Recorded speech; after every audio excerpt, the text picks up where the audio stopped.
Saturday Night Football on ABC. Brought to you by Liberty Mutual Insurance. Responsibility. What's your policy? And Hanes. Get comfortable in the Comfort Flex waistband. Just your basic neighborhood rivalry here in the Sooner State, Oklahoma. Down 81 miles separates Norman from Stillwater. And Coach Mike Gundy's with the third member of our team, Aaron Andrews. Let's go to Aaron. All right, Brent, thanks, Coach. Your players have been saying all week had the biggest game in school history with everything at stake. What have you told them about keeping their emotions in check early? Well, we talked early in the week about just taking care of business like we have the other 11 weeks. And that's important. They've prepared well. They're ready to play this game. Wide receiver Justin Blackman been hampered with an ankle injury. Realistically, what can you expect from him tonight? Well, we're not sure. I mean, his pain tolerance will play a big factor in this. He's been very durable and very tough. We'll just have to see how he holds up. Mike, thank you. All right, Brent. Thanks, Aaron. Mike and Oklahoma State won the toss. And it means that Bob Stoops and Oklahoma will get the football to start this game because the Cowboys deferred. So we will see Landry Jones, DeMarco Murray, Ryan Broyles, and this high-flying OU offense as we get ready in this gorgeously remodeled stadium. Boone Pickens putting up the Capitol. Stadium is named for him. And that's when you know you're going good. When you live in it, you come to your own stadium. And Boone is here tonight as we get ready. Kicking game, little bit of an edge to the Cowboys here, folks, overall. Their all-time record scorer, Dan Bailey, handles the field goals, and Quinn Sharp, Stain Hunter, will kick it away. And that is Troy Franks, the freshman, back deep for the Sooners. So settle in, everybody. Here comes Bedlam.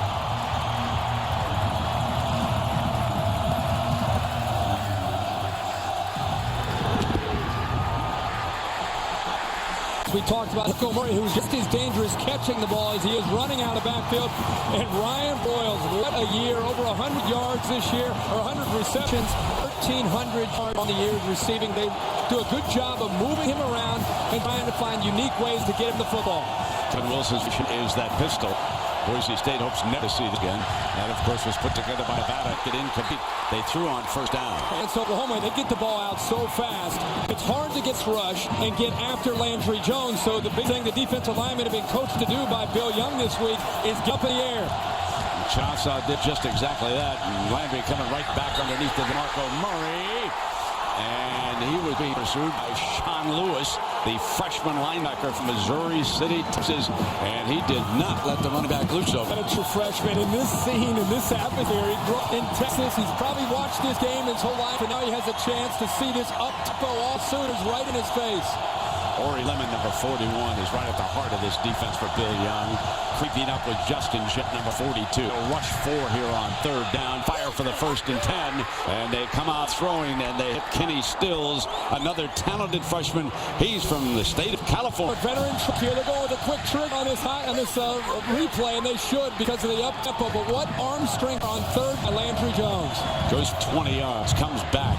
4 straight passes, incomplete. Get Ryan Broyles in the reception column, and that was Johnny Thomas, the safety, who had jumped number 85.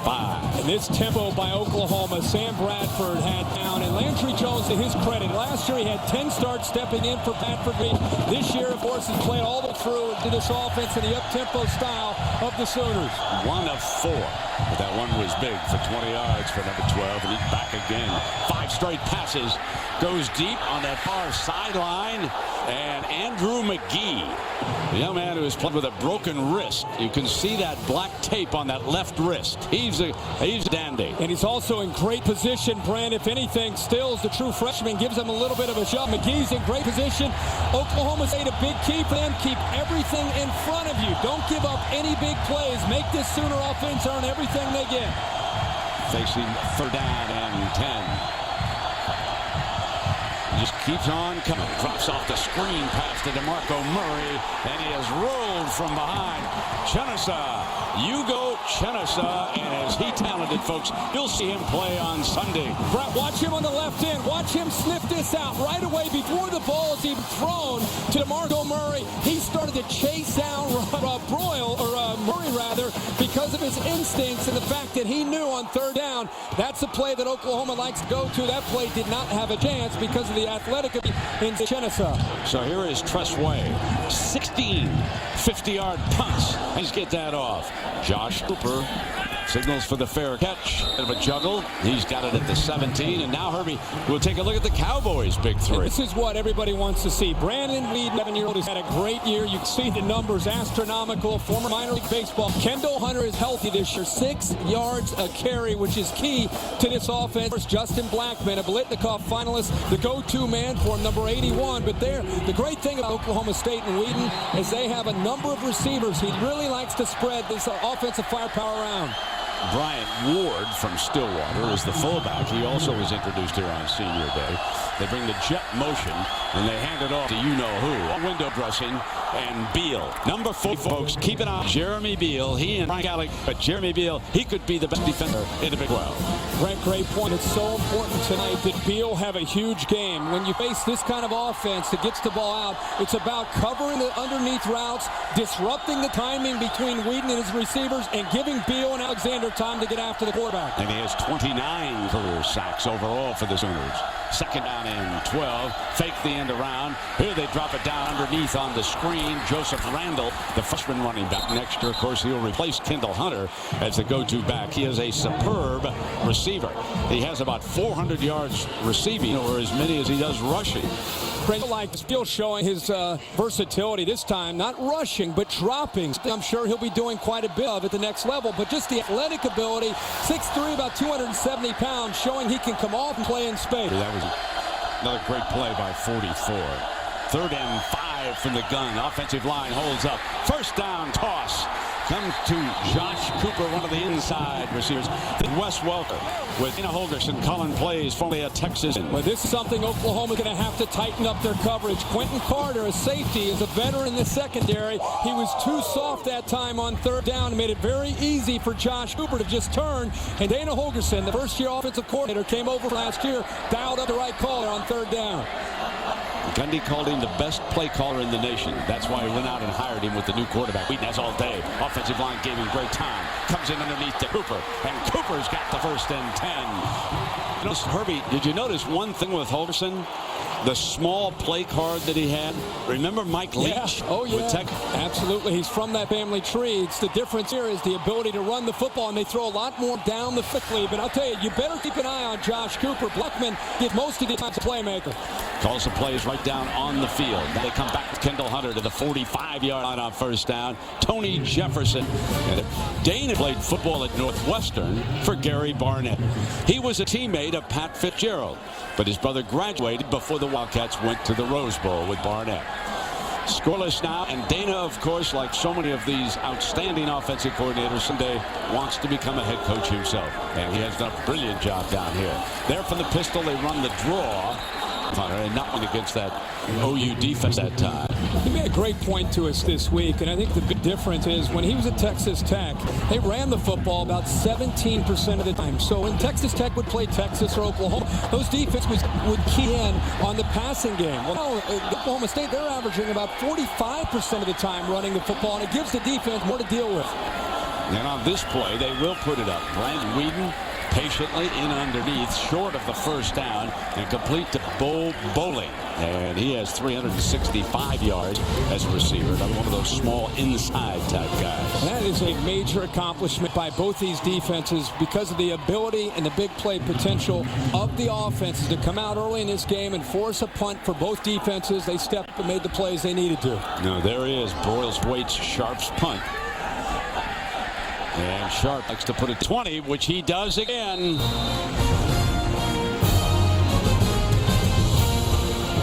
We'll be right back. It'll be OU's ball. Scoreless in Stillwater. So many people have told me this has been the best week of all of college football. Auburn's unbelievable comeback. Oregon in the rain again. Boise State losing that heartbreaker. Now, folks, with LSU losing, Herbie, Stanford could jump to number 4, and you know what that means. Yeah, if Stanford gets up into the top 4, even though they will not win the Pac-10, Oregon wins the Pac-10, will get an automatic spot as an at-large pick if you finish in the top 4, the final BCS standings. With those two teams losing in front of them, good chance they move up. Now on 1st and 10. Drops it off to DeMarco Murray. And on 1st down, picks up 9 yards. That is 7 straight passes. Now, can Kevin Wilson just continue to throw the ball all night, Herbie? Well, no. He's going to eventually have to mix in running game. But because they had a little bit of success on that play, gets the tempo going now to get the I formation and expect the run here from Murray. Miller, the lead fullback. And DeMarco Murray bangs for the 1st down. So closing in on 1,000 yards rushing. He has 64 total TDs. That's an Oklahoma record. Another 500 yards receiving. I mean, you talk about a great all-around player. Remember, he, too, is a sensational kickoff return man. Play action. Enough of that run stuff. And Broyles sounds just, it appears from the head linesman, it's a little bit short of the 1st down. Nice rhythm now to start this drive for the Sooners. Murray's such a big part of it, Brent. Not just running, but, of course, his ability to catch the football. And Oklahoma right now, it looks like they're going to stop action here. But you're right about Murray and what he's been able to do. Really look back in the last 5 games. He's caught 320 yards, receiving as much as 310 yards rushing. So really using him in the backfield. Bob Stoops is so calm tonight. One of the Youngstown guys. Youngstown got a lot of attention last week when we were at Texas A&M. Here's a handoff, and Murray bangs for that 1st down. And Ori Lemon, the leading tackler, has 107 tackles coming into this game. Is in there defensively. Couldn't play last year because of an injury, and are they happy to have the big fella back? He's the leader, and last year with that injury, they missed him. Landry Jones, and there's a whistle prior to the snap. This is the officiating crew that was in College Station last week. This is Greg Burks, the referee. Illegal substitution on the defense. 5-yard penalty. 1st down. That's part of what Mike Gundy and his defense has to deal with. That time 12 men on the field, and when you go up against this up tempo, and there are a few of them that run in the Big 12, but the Sooners run it as fast as anybody.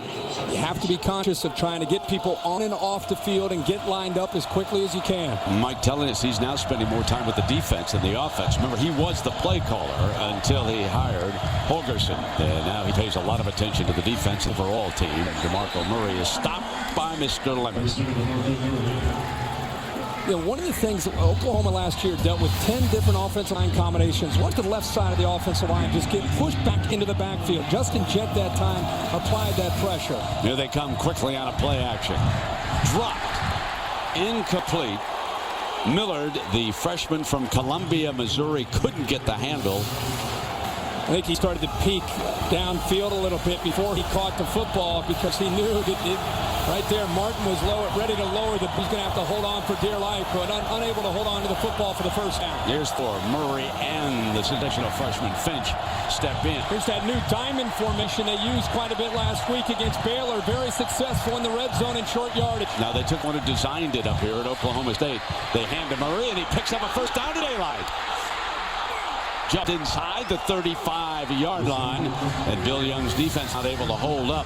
Blatnick finally gets back for the tackle. Look at the blocks by the backs to lead the way. Millard picks up one block, then the true freshman Finch picks up another one right there, and that's actually what got Murray loose. Across the 35-yard line, Nebraska awaits the winner next week in Dallas for the Big 12 championship, the last Big 12 championship game, because remember, Nebraska moving to the Big Ten. Colorado goes out to the Pac-10. Oklahoma State has never played in that game, and a win here will put them there. Their only loss this year at the hands of Nebraska. Oklahoma and Nebraska, ancient rivals, did not meet during the regular season. So whoever makes it to Dallas, it shapes up as a dandy next Saturday night in the Dallas Cowboys Stadium. Here from that diamond again. Landry Jones with great time. Here's Broyles, and Broyles on a tightrope on that far sideline is out of bounds, but they're into the red zone. And here's a diamond formation. They've been showing a lot of runs the last couple of weeks. This time, I think they catch Oklahoma State off guard, a little bit of play action, and you cannot lose Ryan Broyles, but the diamond formation sets up the big play. In the 10, quickly, it's DeMarco Murray, and Murray picks up a couple of yards. Gent makes a stop.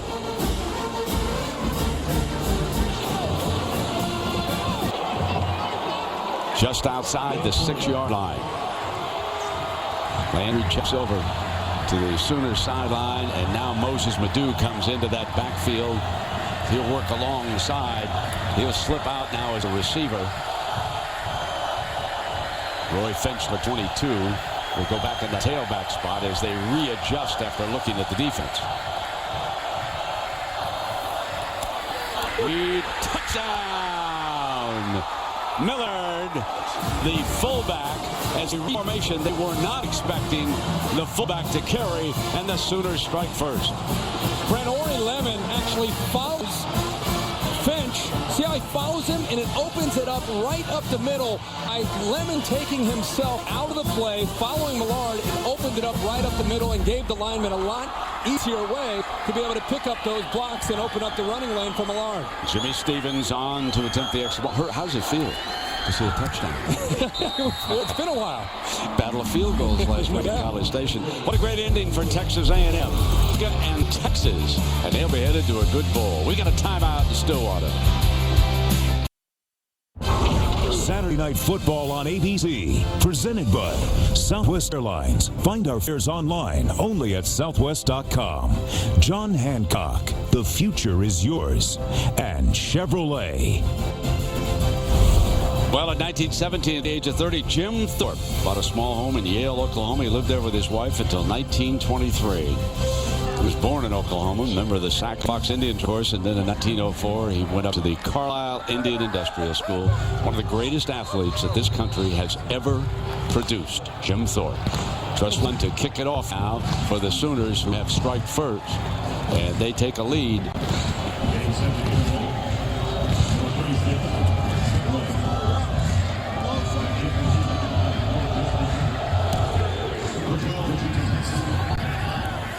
The freshman, Justin Gilbert, lets roll back to the 1.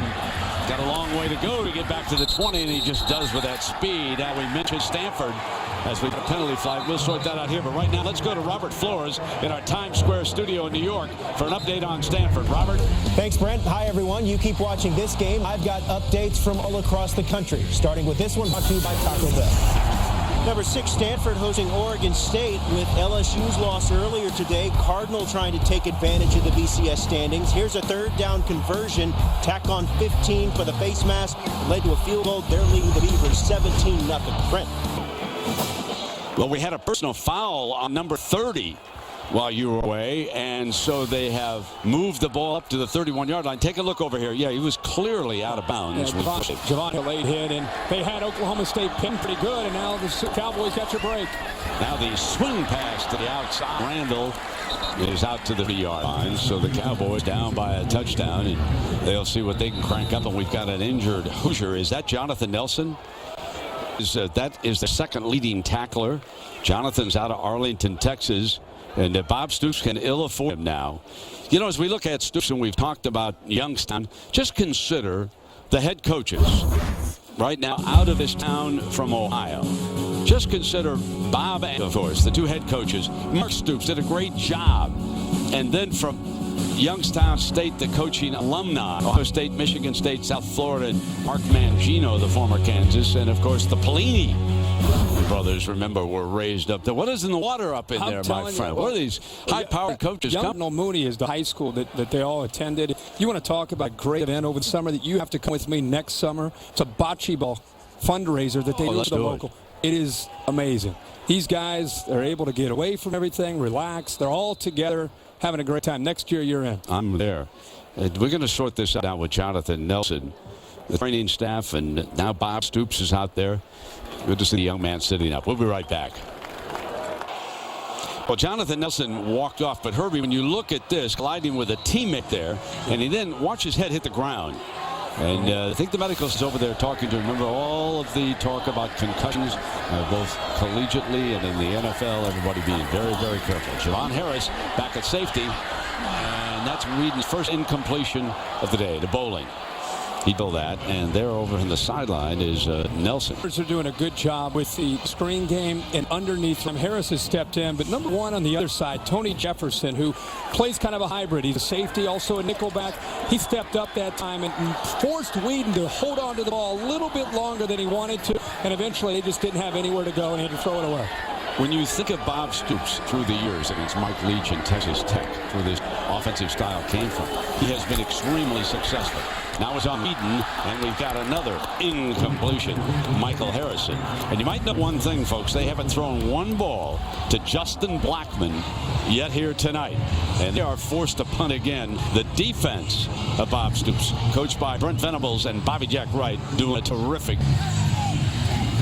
Most of the passes that he's hitting all underneath, the Sooners have it complete covered. Here is Sharp. Royals back deep. Gets a nice return down that far side. And we will have to show the replay booth the tightrope walk that Bulls head down the slot. Folks, you take a look at this. Did he step out? If he stayed inbounds, that's close out yeah, right there. Yeah, and 3, 4. Definitely bring that one back. Feet were moving so quick, none of the officials could see it. But they'll definitely bring that back. Signal's gone down below. And you shoot it on the big screen here. Done a great job, like you mentioned, with this stadium. During the return, the ruling on the field is he went out of bounds at the 45-yard line. First down, Oklahoma. So they'll back it up. Back to the 40. You'll take a look at it. It is in Oklahoma territory. He's right around a 32 or 33, it looks like. Depending if they called that one. That one for sure. So it looks like the 33-yard line should come back to. And I think it's still another look. They've got to make. You're exactly right, Herbie. Yeah. What yard line it was. They're coming over to take another look. That was the call on the fee 45, but it should go back under 12 yard, 13 yard. One of the NFL fellas taking a peek at this one tonight. A lot of the teams that are on the road are getting ready for their Sunday games. And Monday night, it'll be the 49ers and the Cardinals. Someone's got to win the NFC West. 8:30 p.m. Coverage begins at 7 Eastern with Monday Night Countdown served up by Applebee's. You know, we've been talking about Youngstown. Look who played for the Penguins. Ron Jaworski, you'll hear him on Monday night, second in school. Believe it or not, the Rifle was more of a running quarterback, they tell me, at Youngstown. And, of course, Bob Davie, back in the 70s, was a tight end, 33 career reception. So a couple of our announcers came from the Penguins. I don't know of any other Penguins. I do. Do you? You know some other well, living in Ohio. Yeah, you got some others? Jerry Who's Bulls, I mean. No. Yeah, they're the only Penguins out there. That's about it. No, I know there's a lot of fellas. Yeah. Runner stepped out of bounds at the 34-yard line. Good call, Herbie. You were right on that one. But this game right now, Bob Stoops wanted it. Remember, Oklahoma State came in the #1 ranked offense in college football. And they've not been able to put any kind of rhythm or any kind of consistency together in their first couple drives, and it's because their offensive line's been a strength coming in tonight. But the Sooners have gotten Whedon into third down, and they've gotten pressure, and that's the big thing that I think he's avoided facing most this year. But first couple drives, the Sooners have overwhelmed him. I'm sure there's a lot of Cornhusker players and fans keeping an eye on this. The winner next Saturday night in Dallas. And here, DeMarco into the teeth of that. Mr. Lemon was not fooled on that running play. Yeah, this running game from Oklahoma is very important, and it's something that's been slow to come around because they also have been working with an offensive line that they've done a good job in pass pro, but just not quite as physical this year as they hoped they would be with so many new players up front this year. Henry Jones hands it again, and DeMarco will not get there that time because Sean Lewis, number 11, that freshman, and is he going to be a dandy? They are really trying to establish DeMarco Murray in the running game, but penetration that time by Jones, he left in, allowed Lewis to clean it up, but Oklahoma up front just not being able to sustain their blocks in the running game. Let's see if they can find a target here. Need 6 on third down.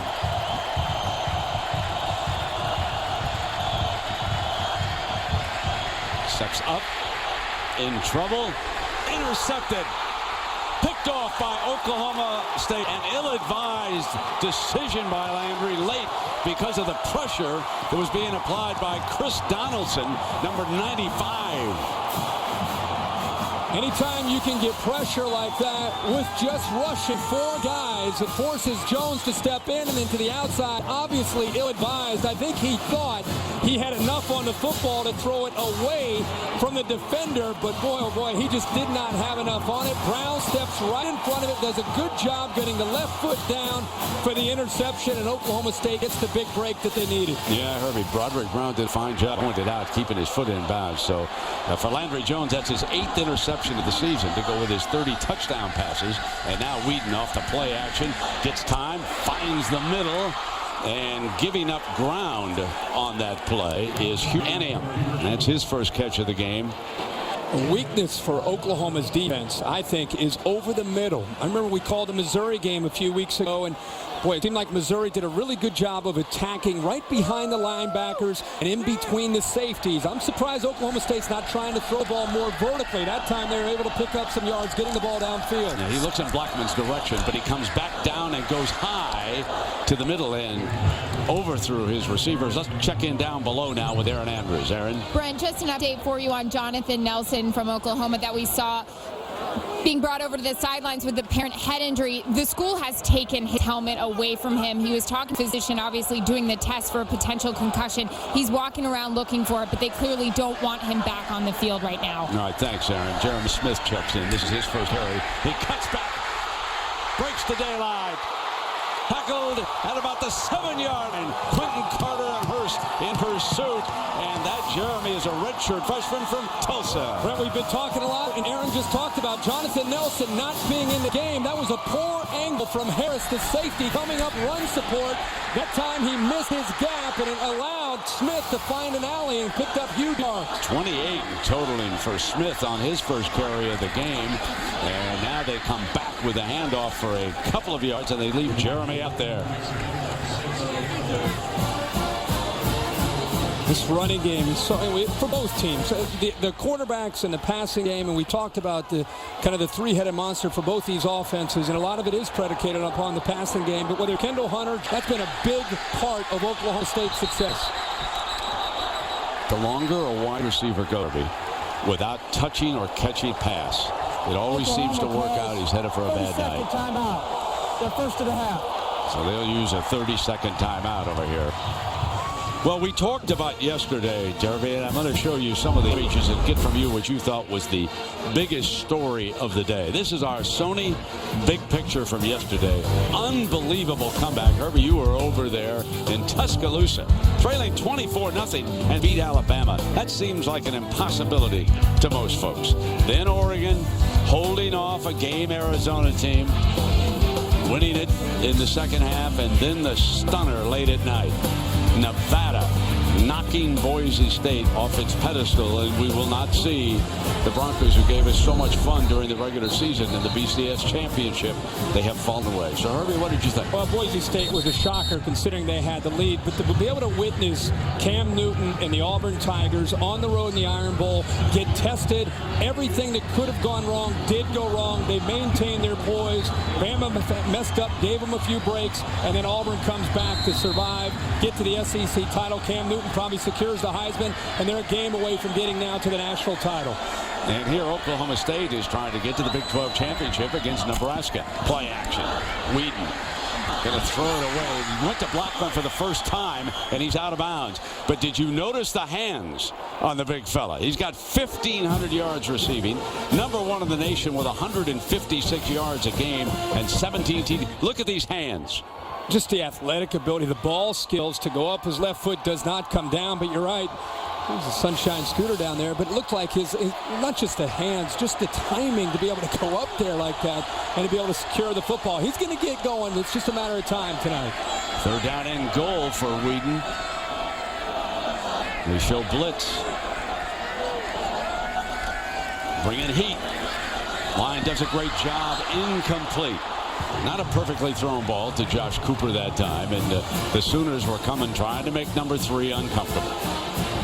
tough to execute when you get down inside the 5 and 10 yard line. When you're going up against the Sooners defense, they're just matching up on routes. And even if Cooper was able to hold on to the football, there's still 2 defenders there for OU that would have been able to keep him short of that goal line.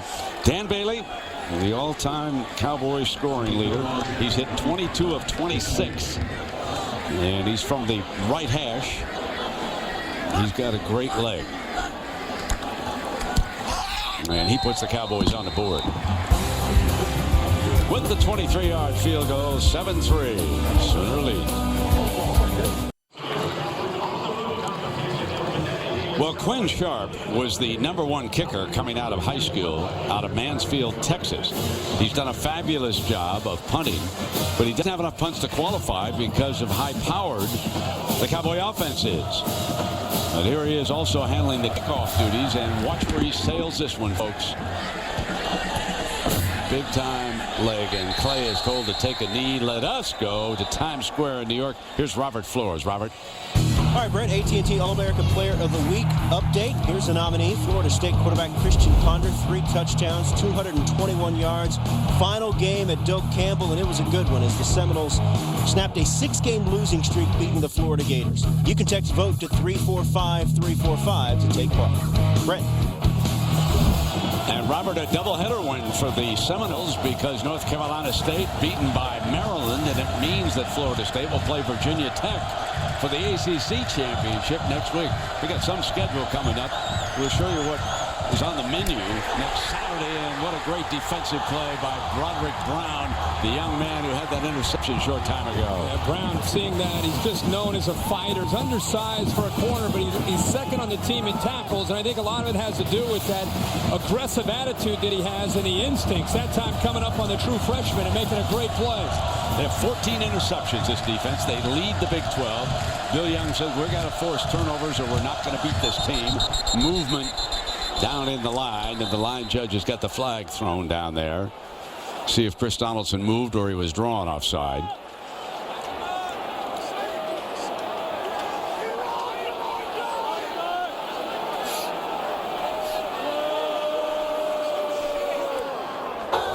Offsides. Defense, number 95. 5 yards Donaldson. penalty. Second down. So next week it looks like this, and you want to be close to a couple of TVs. 3:30 at ABC. Oregon State, the Civil War. SEC championship will start a half hour after that. Auburn and South Carolina, Atlanta. Then the Dr. Pepper ACC championship on ESPN. Virginia Tech, Florida State. Mentioned that. Connecticut can wrap up a BCS South. Florida, of course. Then later it's Nebraska against the winner of the South. There is the play action Finch. Landry throws high and incomplete. And DeMarco Murray was the intended receiver. Herbie, you wonder sometimes when a youngster like Landry throws an interception, he does get a little bit overly cautious after that for a while. Yeah, and you know, I think, again, last year getting 10 starts to step in for Bradford. This year starting 11 games, and I think really becoming the rock of this offense. He'll be able to bounce back, but you're right. On the road, it makes it a little bit tougher. Oklahoma State defense playing pretty well and kind of feeding off the crowd and the energy right now in the stadium. So the Sooner coaches took a look at the defensive alignment. Now the defense changes a little bit, and it'll be Landry Jones under pressure, dropping it off for the first down and hitting Rattery. Third down, and when you're a tight end and you're facing zone coverage, you just got to sit in the hole. Wasn't really anything fancy, but for a big body, 6'3", about 245 pounds, of a turning sit, and Oklahoma Jones found him for the first down. Cowboys trying to get there with 4 against Jones. Has plenty of time, throws high and incomplete. Had Rattery again in the middle of that zone area. Herbie got that ball a little bit high. Yeah, he got right behind the linebacker, Jen, and Jones made a pretty good throw on it. Rattery's got to be able to hold on to that football. And again, it's plays like this when you're on the road. You're trying to build some of that rhythm and try to get things going. You got to be able to secure a catch like that, get down and get ready for that big hit from the safety and hold on to the football. Roy Finch, the freshman from the state in that backfield. There's the play action by Landry Jones. And complete to Miller, who scored the touchdown on a running play. But overall, Herbie, Landry Jones and the Sooners are preferring to throw against this Cowboy defense. Well, I don't think the Oklahoma offensive line, as of yet, is able to control things with their running game, so they are almost having to manufacture things out of this diamond formation and multiple formations. This diamond formation, I think, is unique because it's still new enough that they've got enough wrinkles to be able to surprise Oklahoma State's defense. Dana telling us that he came up with it to ensure one-on-one coverage with his outside receivers, i.e. Blackman. Landry tried to go and comes back, tip incomplete, and Kenny Stills had a step that time. Andrew McGee working on that, and down right now is the freshman Stills. Interesting, friend, about one-on-one coverage because it was maximum pass protection and a slant and then go, and Stills actually has McGee beat. The ball slowed him down just a bit and allowed McGee to catch up and eventually get his right hand in there to be able to knock the ball away from Stills. Yeah, Holgerson, in diagramming that for us, Herbie, he showed the safeties coming up because they have to be aware of the run in that situation, and corners are out there on an island. Now, we've got Cooper back deep for Way's punt, and what a beautiful punt. Fair catch, and he's got another one inside the 20-yard line. That's the 17th punt of the year that Way has nailed inside. Well, the big three-way tie, Herbie, and it looks like the tiebreaker will be BCS a week from tomorrow. I've got to believe that the Badgers will hang on to the Rose Bowl. I mean, when you're scoring 7 points a week, can't imagine they're going to lose ground in the BCS standings. I would agree with you. Now, the final BCS obviously aren't this Sunday, but next week. But with any of these three teams playing, you would assume that Wisconsin would advance with the three-way tie and advance out to Pasadena in the Rose Bowl. And Ohio State probably gets an at-large spot in the BCS. The 27-year-old Brandon Whedon, he's had good time from his offensive line and looked like he threw that incomplete. It may have got down on the ground to Josh Cooper that time. Looks like it might have been catchable. Hard to tell from right up here. Let's take another look at this, Herbie. Yeah, it looked like the ball obviously low. The thing about Josh Cooper, he's got probably the best set of hands, he and Justin Blackman, and the ball just with a little bit of velocity. Remember, Brandon Whedon, when he was pitching for the Yankees and the Dodgers, threw a 97-mile-an-hour fastball when he was picked in that second round. Ended up his minor league career with the Kansas City Royals. So he played for 3 organizations in 5 years before coming back here. And now that is Jeremy Beal, number 44, bringing down Randall. And Beal's going to make a lot of plays, but this is what he's been facing all year, fighting through double teams. Look at him be able to, oh, actually he's on the outside. I apologize. That's Frank Alexander that's trying to endure that. He got blown off the ball, and Beal left to the outside. They've been actually moving him around almost like an outside linebacker that time. And they on here in the first quarter, he was freed up, made it easier for him to make that play. So Joseph Randall, who's a fine receiver, will flare now. Whedon will still go downfield, deflected, incomplete, picked off on the deflection that time by Quentin Carter, and that's the 11th interception of the year. Credit the freshman Tony Jefferson with deflecting that ball. What an athletic play by Tony Jefferson. Carter gets the attention, but it is all Tony Jefferson sitting back in the zone, actually starts to go towards the flat, sees the football, and does a great job of just bouncing back to the inside, getting his right hand on the ball, and that's what you practice every day, the tip drill. Carter easily is able to come up with that, and another big turn of events here with a turnover. This time it's for the Sooners. See if they can cash in now. Murray and Finch are both in that backfield for Landry Jones. Pressure coming. Hand off Finch. Finch breaks that first tackle, gets to the second level, down to the 24. Good first down play. Gent finally making the stop. Kevin Wilson really liking the matchups and what this diamond is creating, not just the one-on-one matchups, but I think it's helping them try to establish a running game and become a little bit more balanced in their attack tonight. Second down and 4.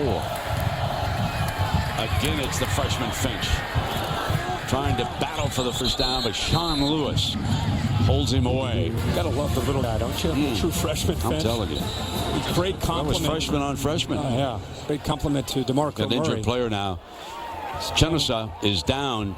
Hugo Chenesa, and we've already seen him making this game, and he's shaken up on the play. So he will have to come off to the sideline. He intended. The Sooners, of course, earlier in this Bedlam game, lost Jonathan Nelson, their safety. But then one of the young men who backs him up from Chula Vista, California, Tony Jefferson, makes a big play Well, let's see what happened to number 91 here, right at the top. Up at the top right-hand corner. Low block by Millard. That's the right knee. Got stuck underneath Millard. Oh, that one looked a little nasty. That knee was really bending, wasn't it? No, good to see this, but let's hope it doesn't tighten up over here now on him.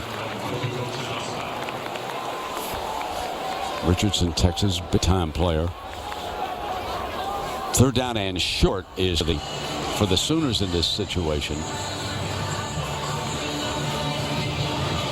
They've thrown the ball 17 times already here tonight and run only 11. First quarter has come to an end, and this presentation is presented by Southwest Airlines. Back after this message, word from our Avens. It's intense, crazy. It's going to be electric. Our fans hate their fans. There's nothing like it. There's a lot of red and a lot of orange in the state, and everybody loves college football. You know, around here, you're the crimson or, you know, you're that ugly orange. It's a different year, and everything happens. You know, you never know what's going to happen. That's why I call it Bedlam. And Bedlam it is in Stillwater here with Oklahoma leading 7-3. They have won the last 7. And the winner of the South will play Nebraska next week in Dallas for the final Big 12 championship. First down and 10. Landry Jones and the Sooners. DeMarco Murray to the 13-yard line before he is brought down. You know, it's DeMarco 10 touch in this football game. You can kind of sense right now that DeMarco Murray, if you can get him a little bit of a seam and a chance to be able to make some moves, he can do some damage against this Cowboys defense. Over 6,000 all-purpose yards, coming again, picking up another one. Lewis makes the stop. But of course, he broke Steve Owens' 41-year-old touchdown record earlier in the year, and now he goes after a shoe. We've got a flag also on this play. It was funny. Before this is leading up to the next play. I mean, he's trying to get his shoe on. This is from the previous carry, and eventually the play's being called. He's about to get another handoff. He doesn't have his left shoe on, and he could not. It's one thing. That's one way to slow him down. He can't get that shoe on. Better off running without it.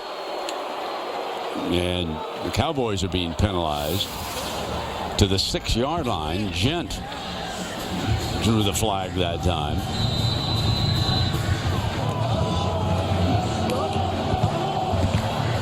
There's Murray over on the sideline. It means that Roy Finch has replaced him as the running back. And of course, they have already scored on the ground once tonight. Gent coming up to make the stop on Millard. Not only has Millard scored a touchdown, Herbie, but on that one lead play of Murray that you showed, he threw another key block on the outside, and they come right back with Finch. Trip, battling, and back to the 2-yard line. With Finch give you everything that he has. And again, he's a great compliment because DeMarco Murray's more of a glider. Great vision, great patience, more of a zone blocking type of back. And with Roy Finch, even though he's undersized at 5'8", 180, he's not hesitating. He gets his hands on the football, and he is bursting up the line and trying to fight for yards. Murray back on the field. Terrific receiver. Goes out to the left side. Touchdown. Oklahoma scores in his Broyles. Member of the Big Three. Broyles, his 13th touchdown of the season. And these variety of formations right now giving Bill Young and Oklahoma State fits. This is a matchup that Landry Jones and Oklahoma will take every single one of the top receivers in the country matched up against a bigger safety in Martin at 6'1", about 205 pounds. Pitch and catch for Jones to Broyles. And now Jimmy Stevens trots on again. He's hit all 41 of his extra points this year. He is now 42 of 42 as we take a break. Bedlam is swinging the way of the Sooners. You're watching Saturday Night Football on ABC.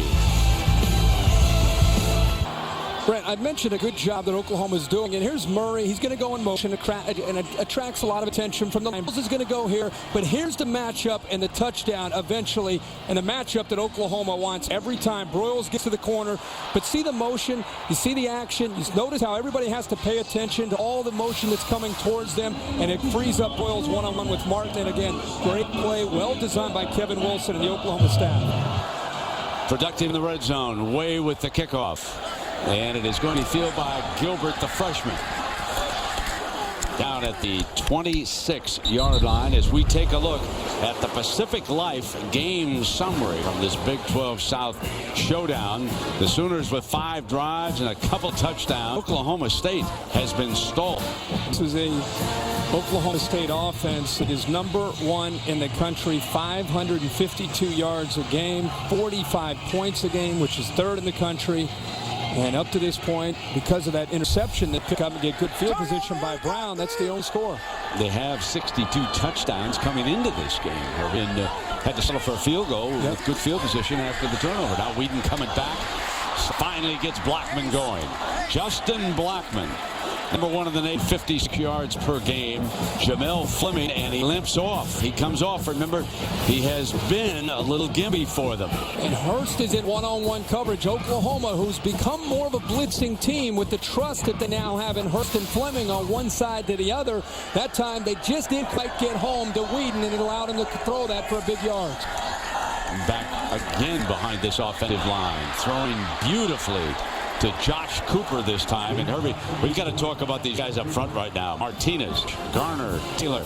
We send you down below to Aaron. And just to note with wide receiver coach Gunnar Brewer, a hard catch for most of the week. Didn't practice until Thursday and Friday. Like in Mike Gundy, they didn't know what to expect from him. Right now he's trying to walk off the pitch. Picked off again by and Whedon was being pressured by the Sooner defense. Austin Box, a middle linebacker, came free on him, and now he's hurt. Brent, this is a change-up by Brent Venables. They're typically a 4-3 team. Now they go to 3 down linemen. They walk up 2 outsiders. Here's Lewis.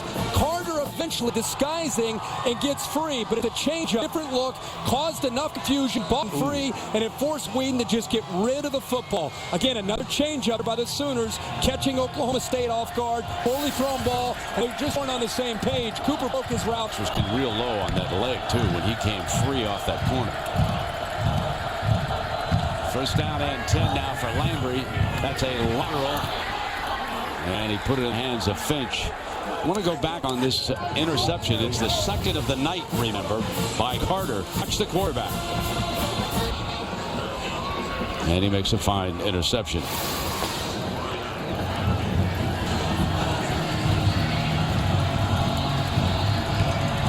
Here's second down.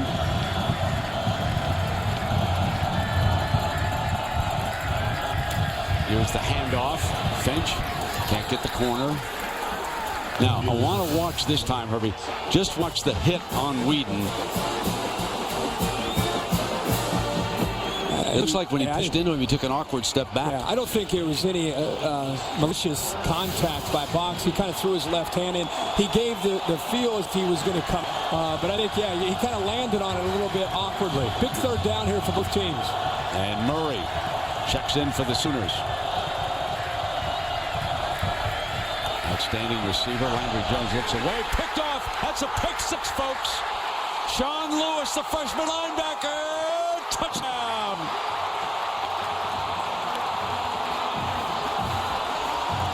Forgive me if I called that a little bit premature. No, man. All over it.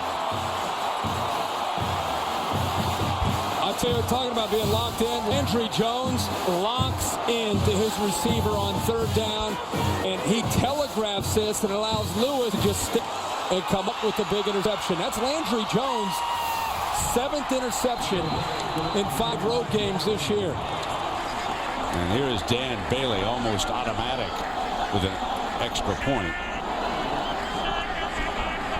All-time scoring leader here. What a turning point this is. A 48-yard pick 6. Now 2. Remember what Bill Young told us? They're going to have to create turnovers to be able to stay in this game, eventually maybe win it. Saturday Night Football on ABC. Presented by Southwest Airlines. Find our fares online only at southwest.com. The new Ford F-150. Visit bcstailgate.com for your chance to win the ultimate tailgate F-150. And Citizen Echo Drive. Fueled by light, never needs battery. Unstoppable. Just like the people who wear it. Some of the greatest college wrestlers in history have come out of this part of the country, and the National Wrestling Hall of Fame is right here. And what a great collection of memorabilia covering the entire history of the oldest sport. And the Pistol said, "Defense can't score, but the defense did. Let's keep it going." So 2 turnovers by Landry Jones have resulted in 10 points. And Quinn with the ball on the tee, and here we go again. Trey Franks is going to come out. 35. Fumble! Sooners recover it at the 44-yard line. The Sooners hang on to that loose football. I believe Hannah is down here near this ball. Watch and see now. Yeah, Brent Hannah is actually doing a good job of trying to fight to make some blocks, and he looks like he's locked up there with Gilbert. Alertly sees the ball on the ground and saves Oklahoma from yet another turnover. Andrew Jones bounces back from that last pick six. Throws right away, and that ball is dropped. That's incomplete. There's no question about that. That was Trey Franks, the young man who lost the ball coming out with the kickoff in that time on coverage. Coaches are not going to be very happy when he turns the ball loose twice. And Brent, this is not a good throw by Landry Jones. It's the defender. When you have And quickly, Broyles comes around, and there is a... So they come back up just short of that first down on 3rd down.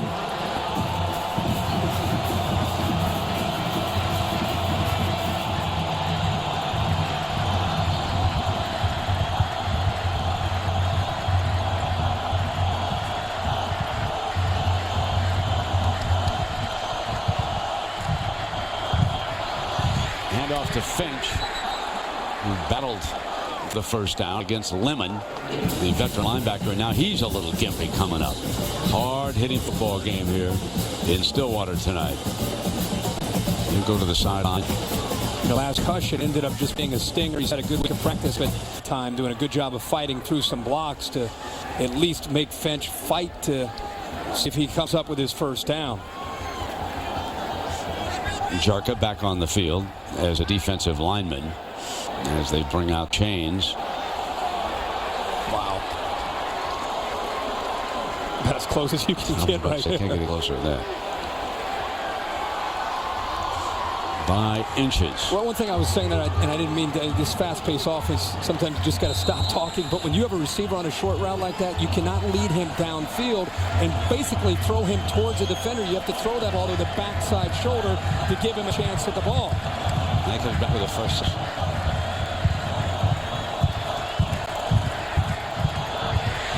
Under pressure, throws incomplete, and he overthrew as Donaldson was applying heat again on the quarterback. So he's coming free several times against this offensive line. Oklahoma State doing a great job right now, and I think Landry Jones right now he's out of rhythm. He's not feeling very confident even when he has time to throw. He's not zoned in right now on throwing accurate balls to these receivers. 2nd and 10, 4 wide receivers for Kevin Wilson and the Sooners.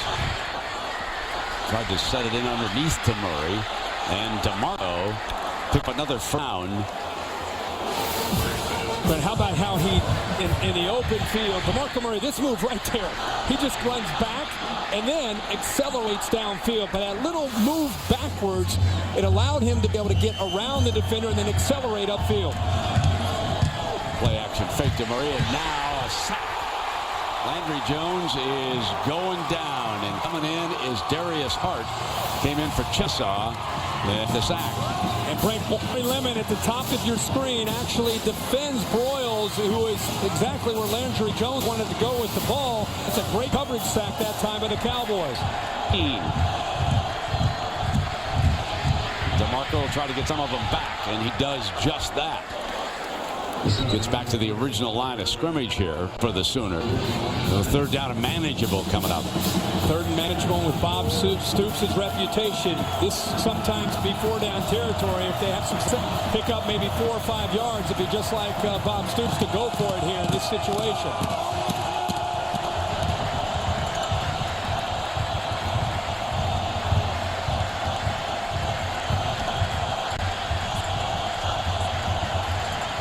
Looked like Justin Gent was leaning in to hear that. So here come linebackers. Middle front incomplete. And that'll bring up 4th down and 10. So the two freshman receivers, Stills and Franks, not been hanging onto the ball here lately. And Landry Jones will go off to the sideline. Take a look at this. Yeah, tight coverage this time, the quick slant, and you're right, it's the second time I've seen this. Still got to be able to hold on to the football, but coverage pretty good by Oklahoma State. Like to see them realizing the down and distance and tightening up the coverage to not make the throws easy for Landry Jones. So Tressway will try to bury the Cowboys back inside the 20.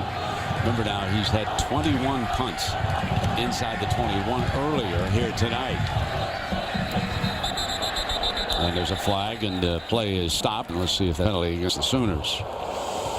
Dead ball, delay of game, offense, 5-yard penalty, 4th down. We'll give him a little more punting room.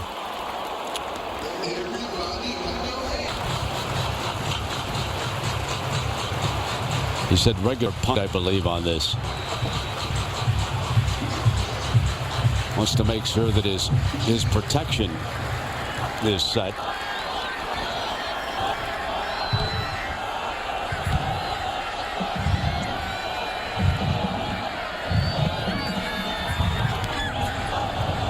Hangs it high, going toward the end zone.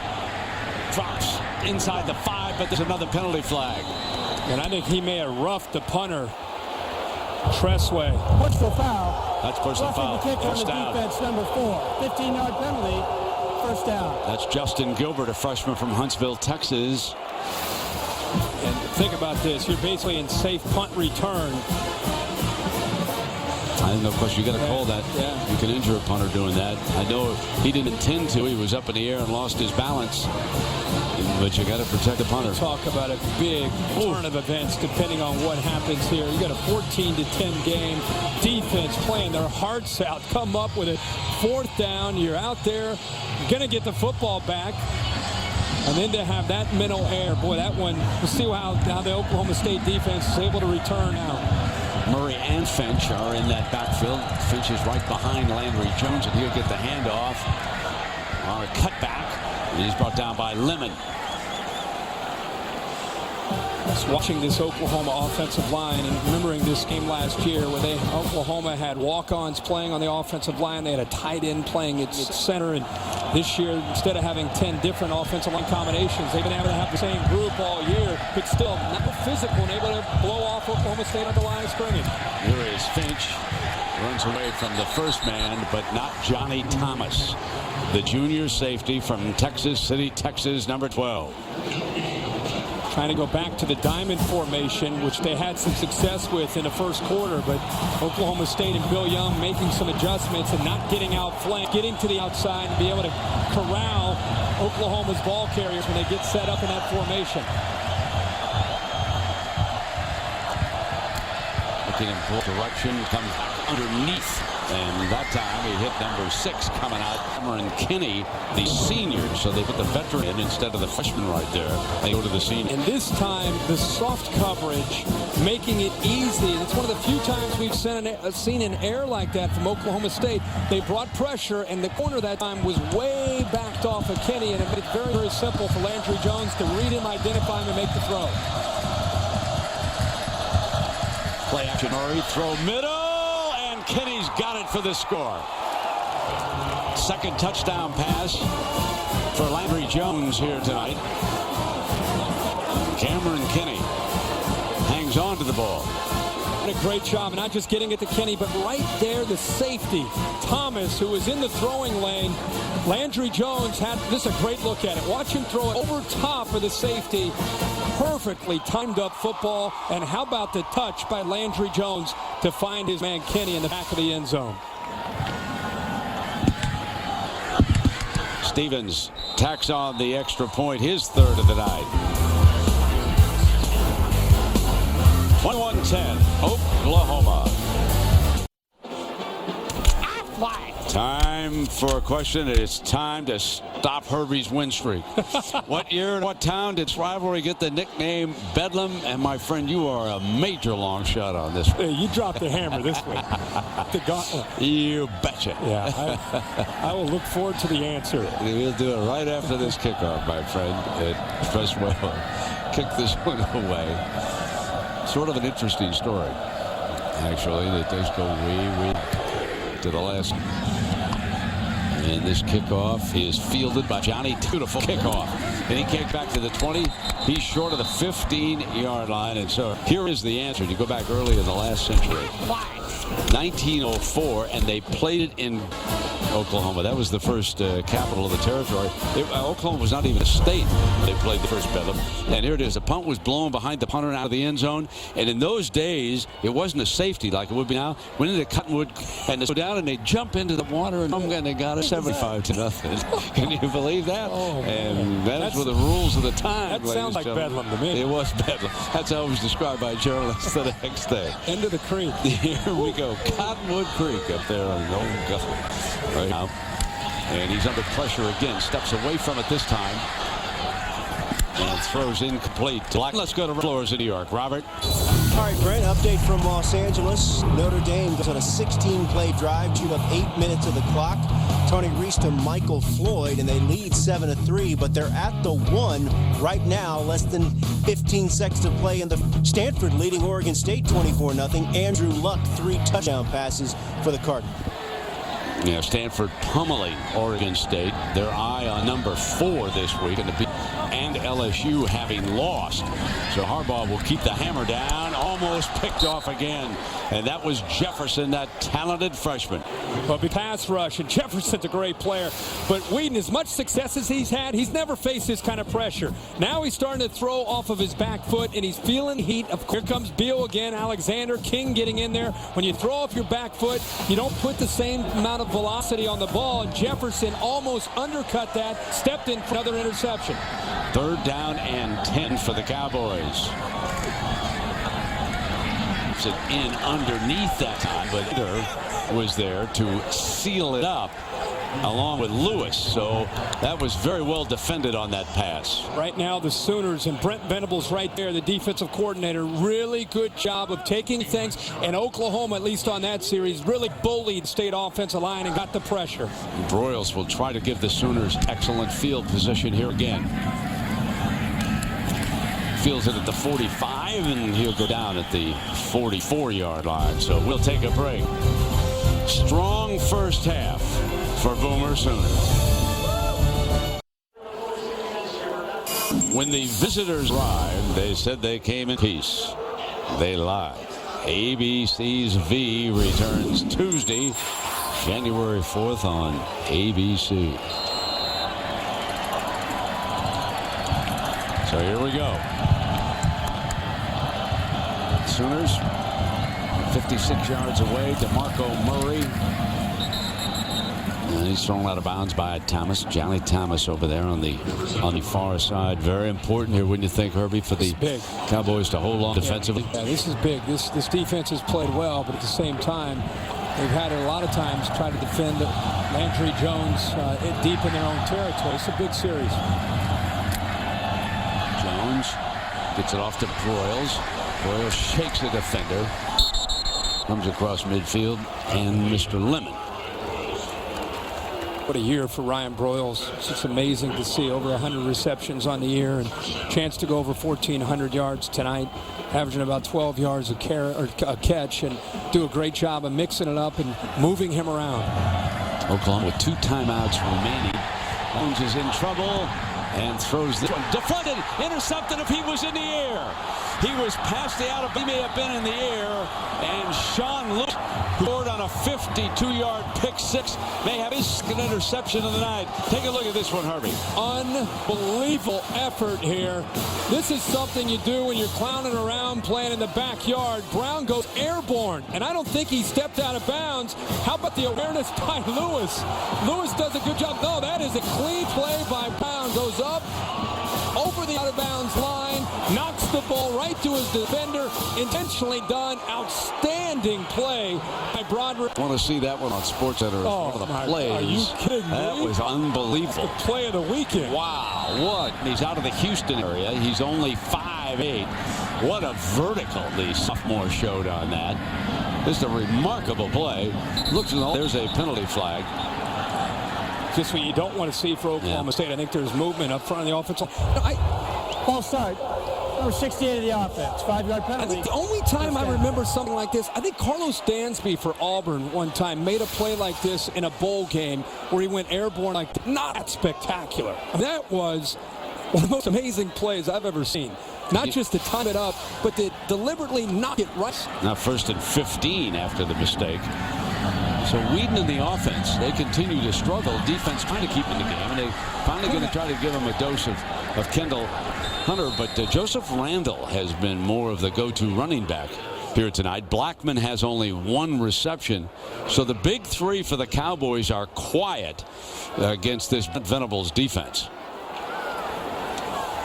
It's interesting. This Oklahoma State offensive line, it's been talked about a lot as being a strength. But tonight, in many of these series, been overmatched by Oklahoma in that speed.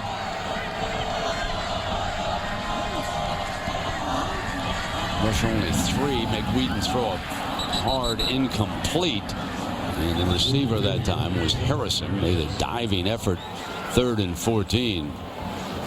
Not only did Oklahoma lose Gerald McCoy, who went to the NFL and playing for the Tampa Bay Buccaneers, but also not having a lot of their players at Adrian Taylor, Daniel Noble they expected to have, but they've had to deal with injuries. They've had to move defensive ends into the inside, but they're holding up very well so far tonight. And they lost Jonathan Nelson to a head injury. They find safety here earlier in this game, and he hasn't been back.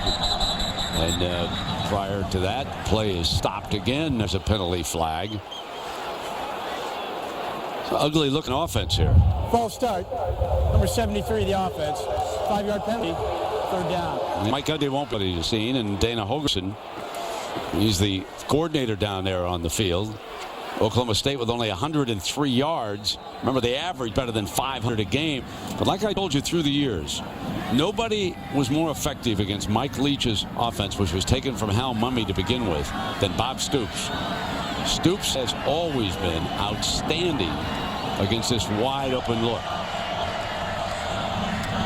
Throw a screen to Blackman, and there's another flag.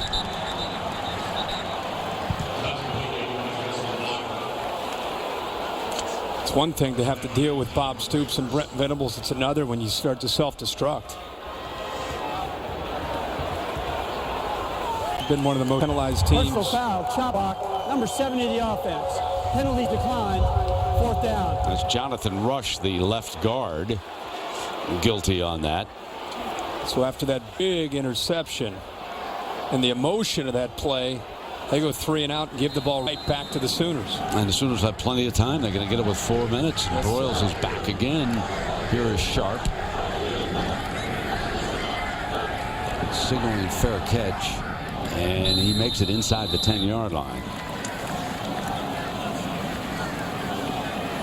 Well, the Dr. Pepper rivalry series, unrivaled competition. Nebraska awaits the winner in Texas. Now, they did not play Oklahoma this year. They came in here and did, and they beat Oklahoma State, put 51 points on them. And of course, last week Nebraska lost to College Station, and if Oklahoma wins, it'll be a 3-way tie. You'll go all the way down to the BCS rankings, and it's believed by many that Oklahoma will hold the edge, but we shall see. And that's tomorrow night at 8:15 on ESPN. There's a handoff to Finch, and Finch is wrestled down by Lewis. Brent, one thing that, and I know Oklahoma State, chances are the winner of this game is going to advance and play in Dallas, but how about the year that Gary Pinkel and Missouri had? 10-2, what a great year. And also Texas A&M winning their last 6 to get to 9 wins, maybe 10 when they go to a bowl game. 2 good stories this year in the Big 12. No doubt. 2nd down and 5. Finch on the cutback. And Johnny Thomas comes right over the top. Good hard-hitting safety. I'm sure Kevin Wilson is seeing the same thing. Right now they've had so much success either running the football or throwing the ball underneath this Oklahoma State defense that I think it's time that they start to try to stretch the Cowboys vertically with some plays downfield, either to Stills or to Broyles.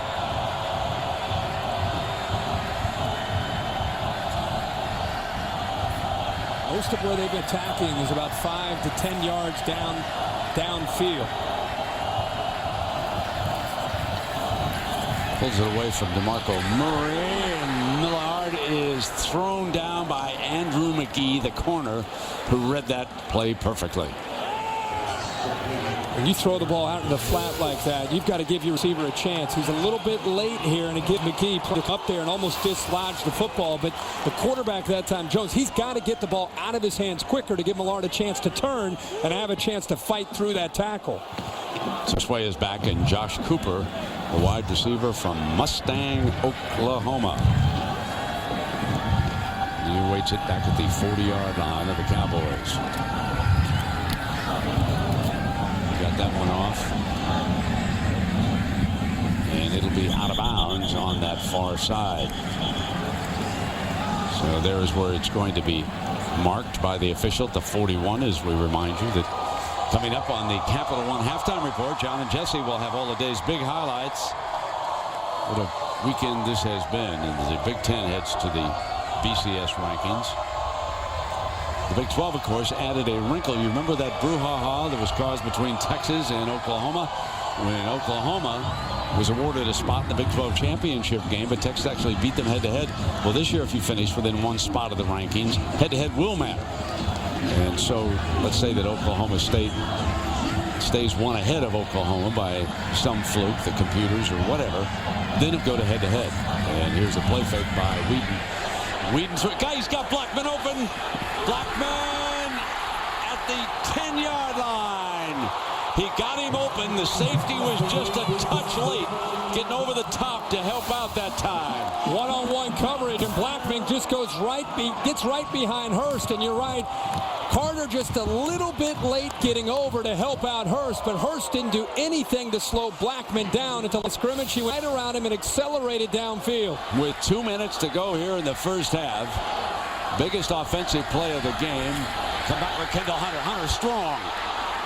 First and goal at the 3-yard line before Lewis can bring him down for the Sooners. And here come the Cowboys now. This is the Cowboys offense. This is what they've been doing most of this year. Vertical plays to Blackman, sets up big plays in the running game by Kendall Hunter. First down and goal. Still from that shotgun look. Bryant Ward, the lead fullback, and Hunter won't get there. This will be second down and goal. That looked pretty much jammed up, didn't it, Herbie, from the get-go? Yeah, Ronald Lewis did a good job. You know, they'd moved him as an outside linebacker down to a defensive end, and time he's able to get some penetration and bring Hunter down, actually pull him down from behind. And if you're Oklahoma State, you don't mind working a little bit of clock right now. Smith has checked in as the running back, and he'll get called. Touchdown! Off the bench, it is Jeremy Smith, the redshirt freshman from Tulsa, and the Cowboys climb right in it.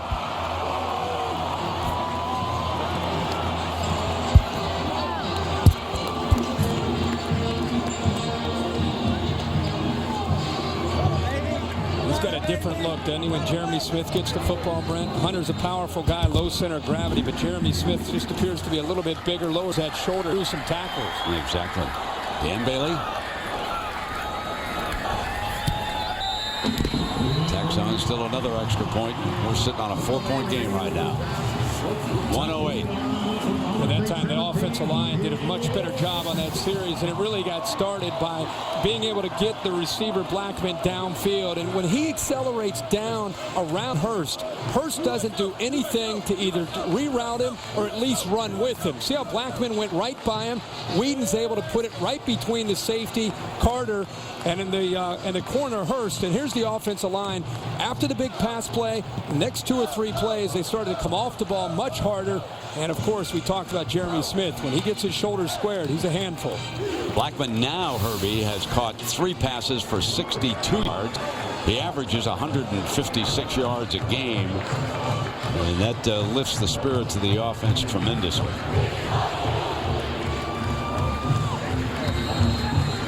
Remember, Oklahoma State does get the football in the second half. To start the second half. I know the first 5 minutes of the second half in a game like this.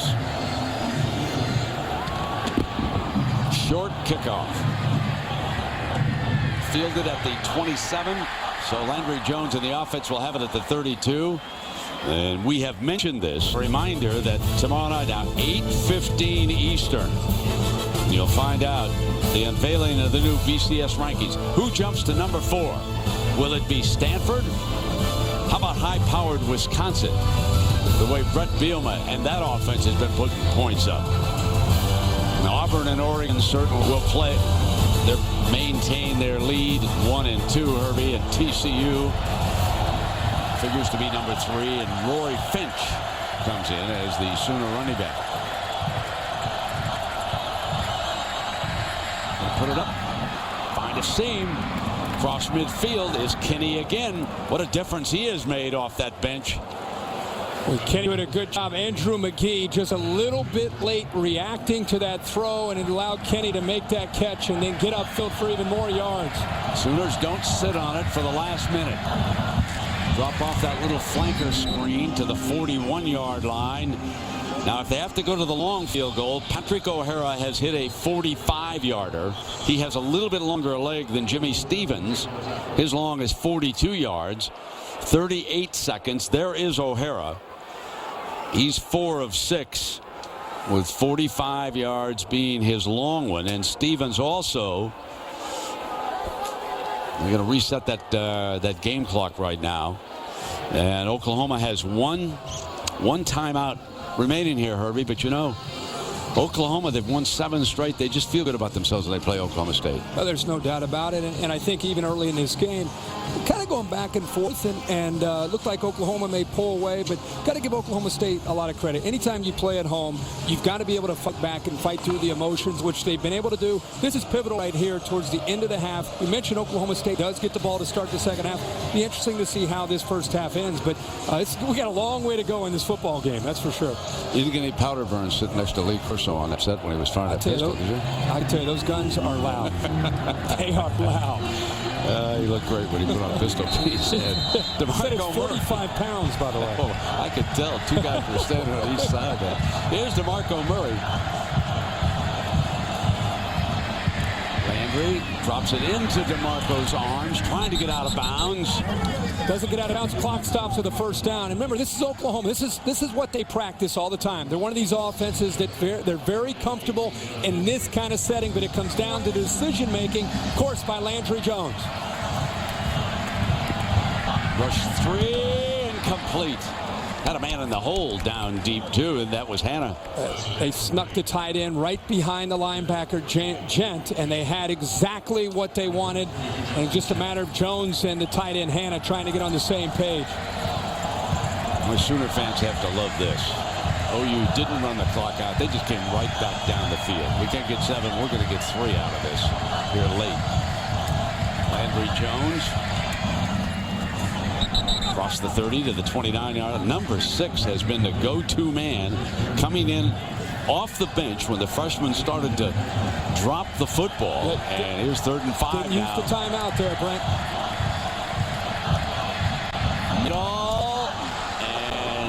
that is Hannah. A great sequence here in the last minute. Yeah, and they used their last timeout, and they went right back to Hannah in that hole behind the linebackers where they've had some success. Hannah a couple times has been in there unable to hold on to the football. That time he does. The clock stopped at the first down, but also Oklahoma still deciding to use their last timeout. That is a tight window and a great job that time by Hannah of holding on to the football. So you got to do. Martin's coming in. You know he's going to lower the boom. give yourself a chance to protect yourself and protect that football. But you're right, Brent. Sooners, instead of just killing the clock, they go right down, at the very least get into field goal range. Yeah, terrific drive, orchestrated by offensive coordinator Kevin Wilson and Landry Jones, of course. He led the way. It's amazing. You watch these offenses that go up tempo for 4 quarters. They get into a 2-minute drill, and it's their comfort zone. You know, they're not in a panic at all. John Nimmo, number 5, will put it down for Stevens. Stevens is a junior from Oklahoma City.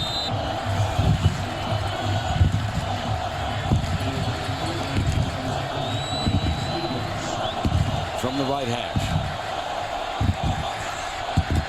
for the 7-point lead.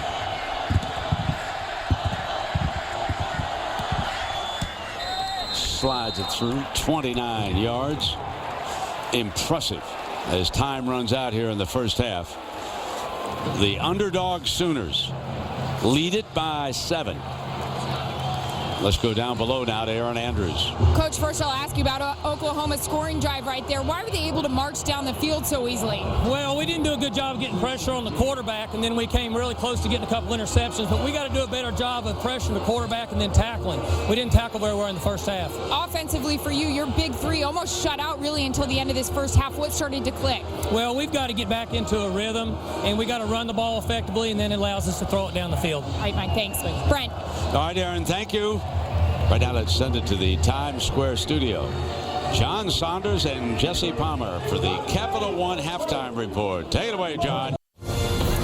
Welcome back to Saturday Night Football on ABC, presented by Southwest Airlines. And the Bedlam matchup, the battle for bragging rights in Oklahoma, with the Sooners leading Oklahoma State, but only by 7 points. As we take a look at tonight's Southwest Airlines playbook. Well, Ryan Broyles is the go-to receiver, and here's his 13th touchdown catch of the year for the Sooners. But Herbie, we had one of the most remarkable interceptions we've seen this year. Great effort here by Brown. Knocks it back to Sean Lewis, the true freshman, to come up with an interception.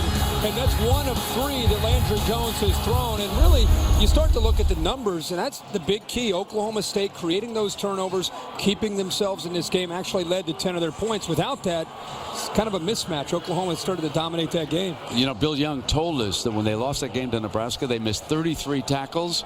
And we heard Coach Gundy tell Aaron on the way out, we didn't tackle well in that first half. So we want to keep an eye on that. Yes, sir.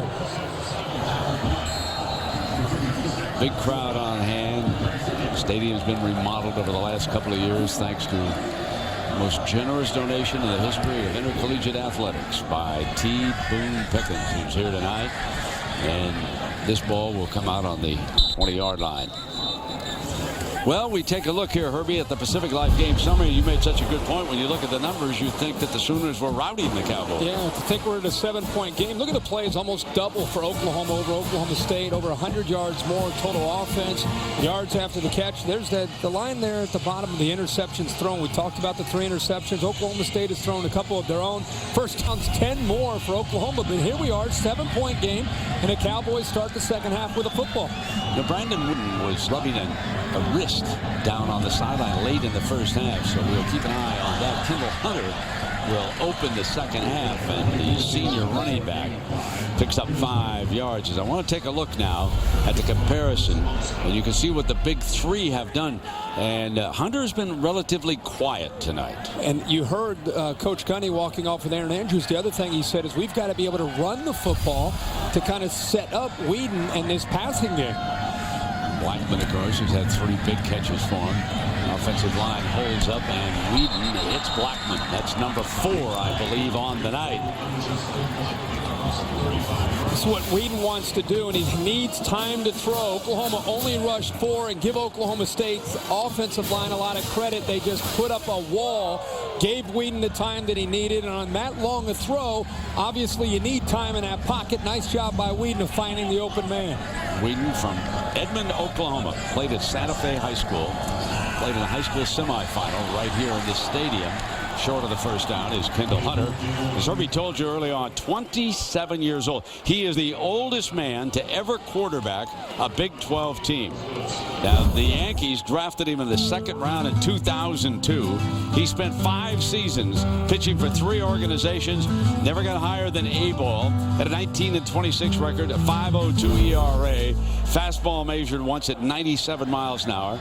He is married just about a year ago. And he said, I like that, Mary, to go home, don't go out at night. He said, I like settling down. So here's now Hunter on a reception, picks up the first down before Jefferson makes the stop. And Herbie, Jonathan Nelson beginning to appear that he will not be back tonight. Yeah, it looks like Harris has had to step in for him. You know, the one thing about being 27 years old, he is in his 4th year in this system. He's been around Zach Robinson, but I think being 27 and going through the minor leagues, his veteran leadership, even though he's in his 1st year in starting, I think this offensive team is really fed off of that swagger that he has. Yeah, that's a very good point. The freshman with a big run. And Carter knocks him out of bounds, but not before Joseph Randall picked the first down. Now they're really starting to establish something. Great blocks on the left side, and good block by 7. Michael Harrison, the freshman, downfield, locking up with Fleming. But the left side of that offensive line, Martinez and Rush, the center corner, great job. And I love to see those receivers. This time it's the freshman Harrison helping out downfield to allow for even a bigger gain for the running back. Remember, there was such a question mark about this offensive line before the season started, as he drops it in now to Cooper's hands. Joe Wickline is the offensive line coach here at Oklahoma State. Now, he played at Florida. He was offensive lineman. He's 6th year here at Oklahoma State, and he is a fine offensive line coach. The Grant Garner is his center. Taylor Rush are the guards. Adcock and Martinez are his tackles. And Kendall Hunter will be the running back this time. So this line has started to come together this season. That jet look. He throws out of it, and Cooper again for another first down. Let's check it down below with Aaron. Brent, Bob Stoops told me coming out of the half the reason why Brandon Whedon was able to connect with Justin Blackman on that huge pass late in the first half, blown assignments. He said this defense cannot continue that in the second half. Well, here we are with Oklahoma State. Remember, Herbie made the point late in the first half. They get the ball to start the second half, and Herbie, they're making the most of it right now. They have marched deeply into Oklahoma territory here. 7 plays, 56 yards already in under 3 minutes, and it's been a really nice job mixing up the formations, mixing the run with the pass, and really just being comfortable in rhythm. And this is the Oklahoma State offense that we've seen for 11 games. So they'll measure on this side to see if maybe the Cowboys picked up another first down.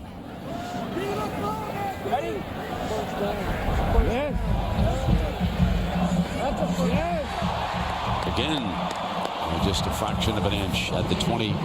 It's just inside the 24-yard line.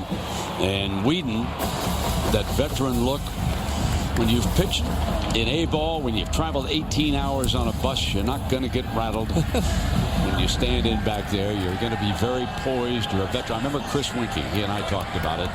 Brandon Whedon and what Winkie did, how he performed for Florida State. Very similar situation.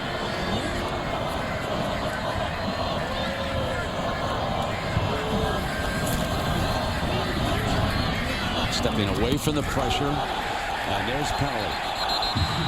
There is pass interference.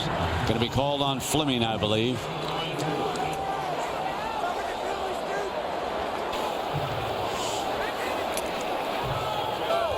Pass interference, defense number 32. Spot foul, it is first down.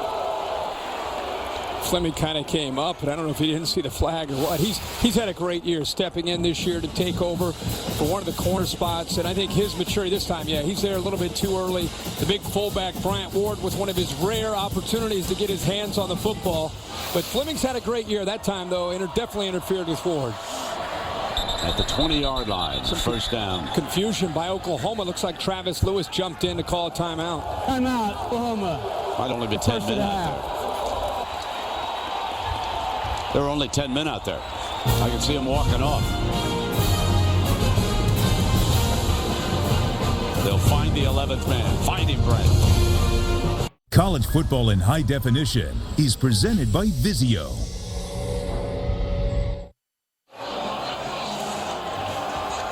Back here in Stillwater, 24-17. The Cowboys on the move, trailing by 7. 12 minutes to go in the quarter. And they're at the red zone where they have been lethal this year. 94% the Cowboys have scored in the red zone. 36 touchdowns out of 54 trips. The rest field goals. Fake the draw. Whedon down the middle. Touchdown, Josh Cooper.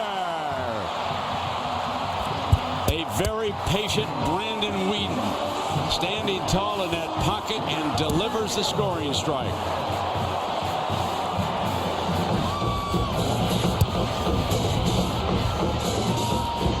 What a balanced attack on that drive from Oklahoma State. 8 plays and 80 yards. Moved the ball right down the field. Dana Holgorsen that time mixing in. There is a shot of him right there, but mixing in a lot of different looks for Oklahoma to deal with. And they're out of position on that play, and we'd give Whedon credit. He found him for the touchdown. Dan Bailey stays perfect. We are deadlocked.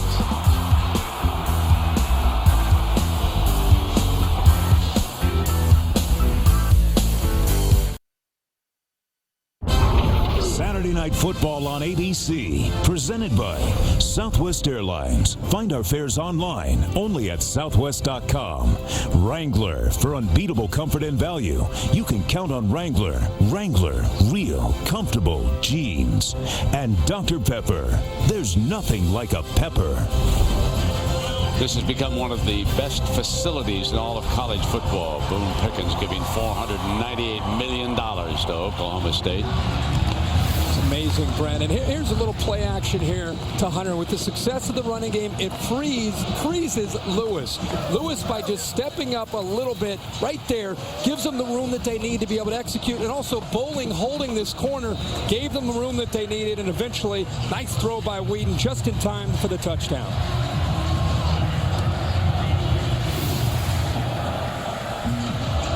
Ready to go. Quinn Sharp with the ball on the tee. Madu back deep, and again he keeps it away from the deep end. And that is fielded by Brennan Clay.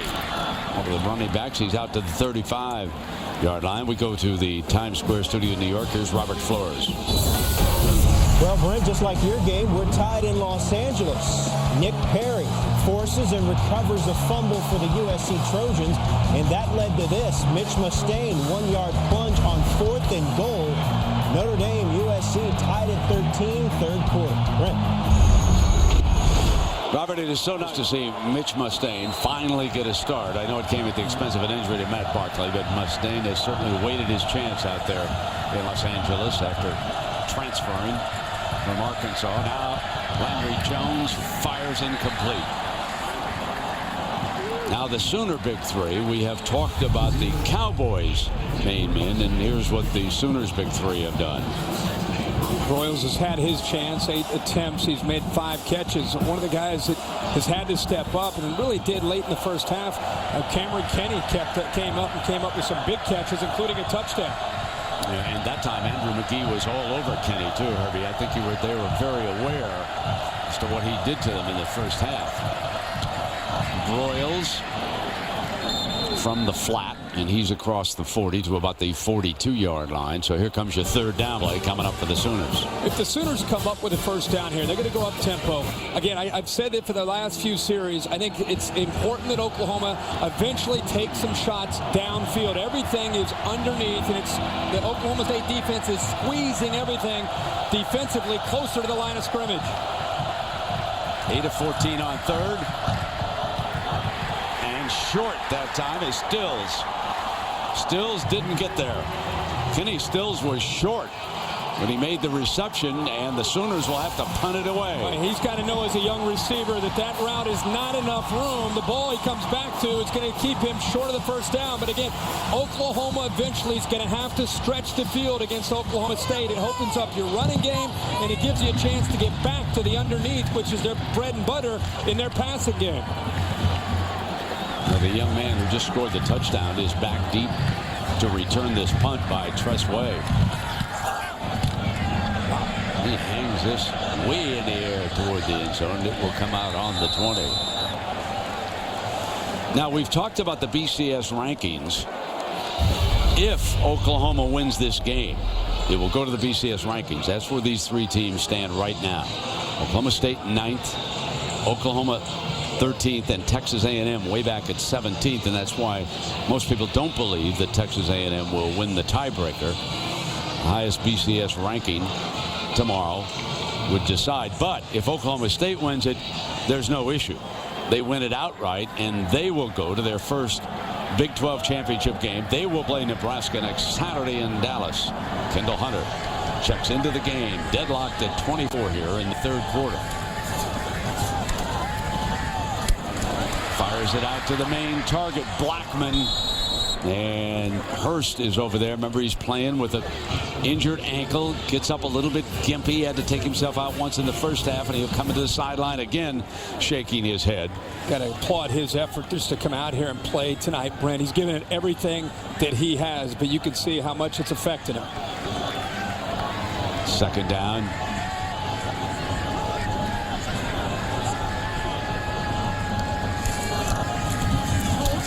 Kendall Hunter, can he get the first down? Does not. You know, Kirby, when you think about Oklahoma State, and anytime you lose 2 first-round draft choices from your offense, you figure you're going to have trouble rebuilding. Russell Okung was drafted by Seattle and fine left tackle in the first round. Des Bryant, of course, went to the Dallas Cowboys in the first round. But when they put it all together around Brandon Whedon, they have come back strong this year. And tribute to the coaches and to the talent that they've recruited. Third down and short now. First down. Hunter, forward progress. Jeremy Beal is there. You mentioned, Kong, think about losing 4 offensive linemen, a veteran quarterback in Zach Robinson, and then coming back with a new offensive coordinator. Most people picked him not only not to compete in the Big 12, but last in the Big 12 South. They've not only exceeded expectations, they've become one of the great stories this year in the country. Jeremy Smith has checked in, and he's the running back right now, and he'll get the call. Picked up by 2 or 3. Herbie, the one preseason magazine that did not think they were going to finish in the bottom, interestingly enough, was the Blue Ribbon.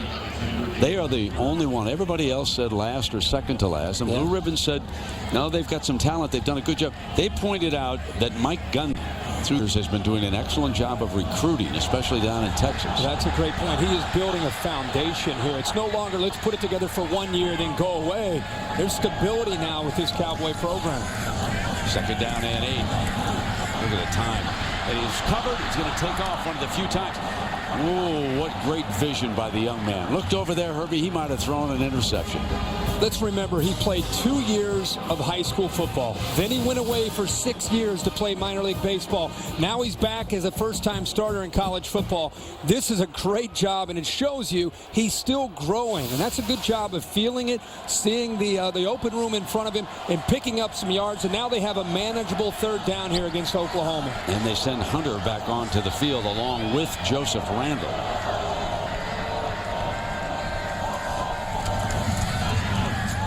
Take it all the way, then drop it in underneath to Randall. He won't get there. It was read beautifully by Harris. So Javon Harris comes up and makes a big defensive play. And Brent, you and I have been talking a lot about how with Jonathan Nelson down, how will Harris do? Earlier in the game when he was adjusting to the speed of the game, he made a few miscues in run support. This time he sniffs it out, and I think he's now into the flow of the game. Does a good job in the open field. Now Broyles is back deep. Here comes Quinn again. Battle of the punters. Look at this one. Drives Broyles back to the 12-yard line. Looking for an alley, and he has run out of bounds on that far side. Held up by Moore. 7:18 to go in the third. Tied in Stillwater.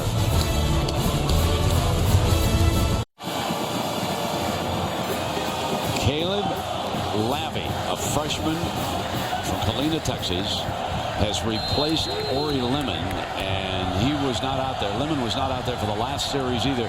Folks, this is something to keep an eye on. That's a leading tackler who's been missing in 2 series now.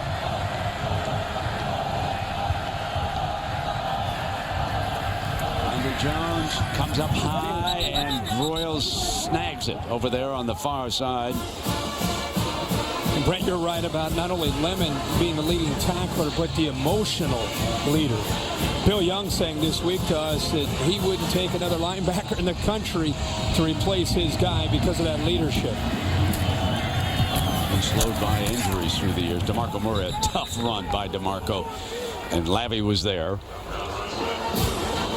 I'm going to continue to say this, that it's making it easier for Oklahoma State to defend the Oklahoma running game and the underneath passing game, because at this point they don't fear the vertical stretch, the vertical threat from the passing game. Inside of 7 minutes here in the third quarter.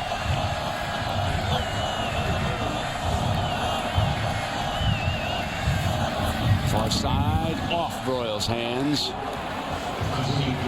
And Lemon is now coming back. So he was being tended to, and he quickly grabs his helmet. And when he's not on the field, folks, for this defense, that's a story. Not only is he back out on the field, but he instantly grabbed that helmet, showing these coaches he wants back out there. 2nd down and 10. And throw is complete. Stills is not going to get the first down.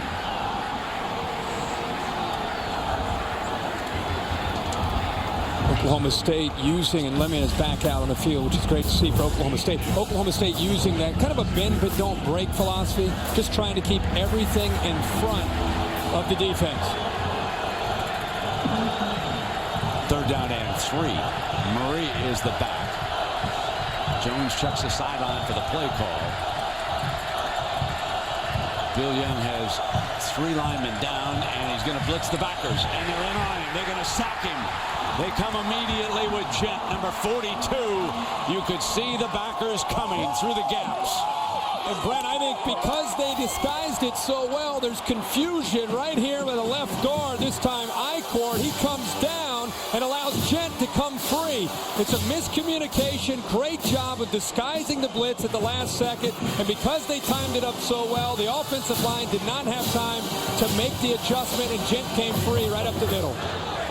So Oklahoma will have to punt it away again, and Cooper inching a little bit closer. Wade booms one. And this one will go out of bounds. And a reminder, Sunday NFL Countdown presented by IBM on ESPN Sunday at 11 a.m. Eastern. Chris Berman and the gang, and here are some stories. Is that Jeff Fisher-Vince Young relationship beyond repair in Tennessee? How about Michael Vick's speed against the Bears' great defense this year? It'll all be interesting. They'll cover all those stories. Get you ready for Sunday. And, of course, Monday night, the battle of the NFC West, the 49ers and the Cardinals. And now Hunter will come out on this series. Deadlocked at 24 with 5:40 to go here in Stillwater.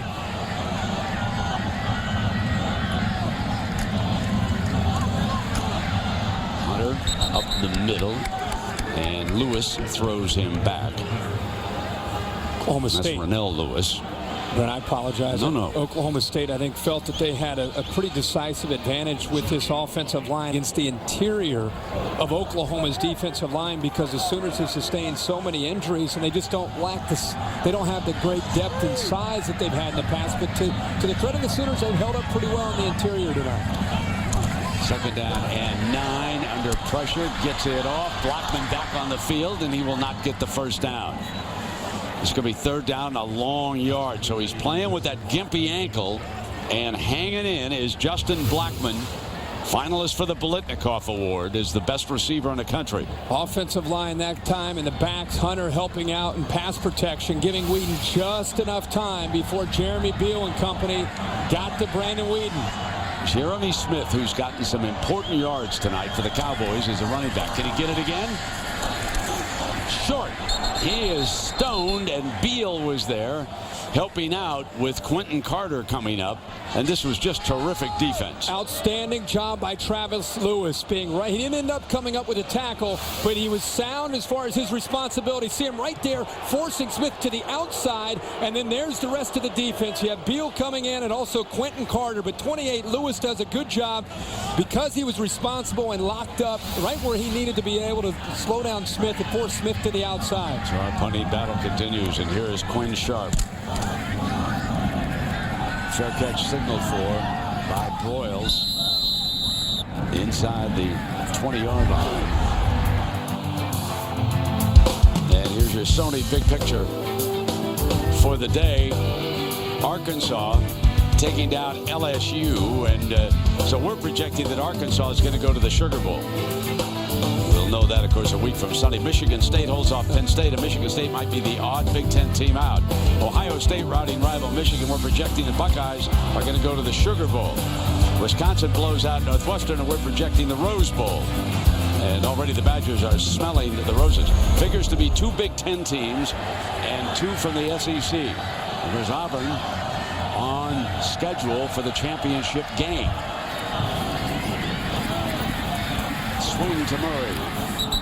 And he is being brought down by Sean Lewis, freshman who has 2 interceptions tonight. He showed you the one on that fabulous tip back by Broderick Brown.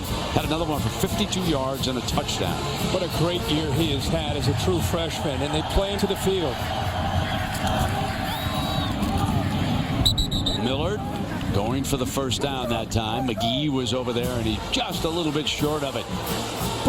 Again, I think the biggest difference, people want to talk about Sam Bradford not being here. I think Jermaine Gresham not being here. Broyles is a great receiver, but Stills is really the only guy that can get downfield. And because of that, Kevin Wilson is forced to be creative with a lot of dinking and dunking underneath to the backs and to the fullbacks and to the tight ends and the receivers, but they're not doing a very good job of getting downfield.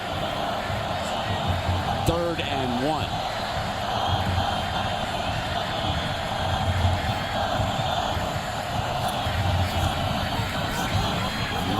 For the first down.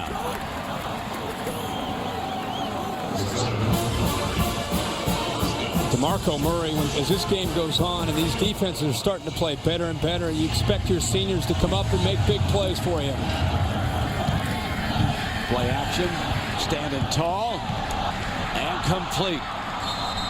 Got it back to number 82, James Hanna, and he's hit him for a couple of big plays. Now they're starting. This is what they need to do, because not only do you have a chance to get behind coverage that's become so tight, now it sets up other parts of your offense. They come back with DeMarco Murray again. So that up-tempo, trying to prevent too much substitution on the part of Oklahoma State and Bill Young's defense here. And they have moved, and now we've got an injured player down on the field. That's Donaldson, Chris Donaldson, who has been a factor in that defensive front. Jarka, Donaldson, and Nicholas rotate. And Cooper Bassett brings a little bit of speed to that position. But Bill Young is not particularly deep at the defensive tackle spot.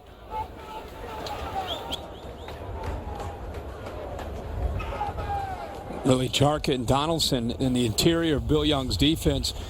Main job they do is lock up those offensive linemen and free Lemon and those rest of the linebackers. So, Herbie, you are free to disagree with me, and this is certainly subject to change, and this is only one man's opinion, and you can take it from here. I got Wisconsin, TCU in the Rose. I've got whoever wins the Big 12 championship. Could be Nebraska. Could be either of these two teams. Against Connecticut, I'm projecting they beat South Florida. Florida State to win the ACC. Play Stanford if they get to 4th to go in. Arkansas, Ohio State, Oregon, and Auburn. Yeah. Take it away, my friend. Well, I think if you go by conventional wisdom, and if there aren't any big upsets, Oregon and Auburn end up winning out. They're going to play in a national championship. And you got to believe if that happens, Arkansas with a win today would step into the Sugar Bowl. Sugar Bowl would definitely pick Ohio State as an at-large because of the way they draw. And I think right now, unless there's some big upsets next week, that's how it looks. Now, fans may wonder why Stanford Orange and TCU Rose, and that's because of a rule. By losing Oregon, they have to go for the highest ranking non-qualifier. And TCU right now is the only non-qualifier that would be someone the Rose Bowl will have to select. And here goes Jones deep. Battle on the sideline, and he overthrows Broyles. Pretty good battle there, Herbie, with McGee. Yeah, and they've been kind of waiting to go to this, and we've been calling for it up here. Broyles ISO'd here. A little bit of an out-and-up move against Andrew McGee, their best corner. Pretty physical right there by McGee, but the ball wasn't yet up in the air, and Broyles eventually doesn't have a chance to make a play on the ball. Jones checks over to the sideline. This is 3rd and 5. Great check down receiver in DeMarco Murray. Hanna has been able to work open in the middle to that seam several times tonight for Landry. Hanna releases, and he'll drop it off now to Murray, and he's going to get the first down. Goes back to his safety valve. You can't beat this. 3rd down, you get DeMarco Murray in space. He waits for everybody to clear out, and then he gets a couple good blocks downfield. Stephen Good doing a good job downfield, hustling. It's a nice play. Good decision there. Ball at the 35-yard line. Flanker screen to the outside, and Trey Franks, who's been missing here for a while, back on the field, and Lewis makes the stop on the freshman. Sooners trying to get this Oklahoma State defense on its heels with this tempo right now.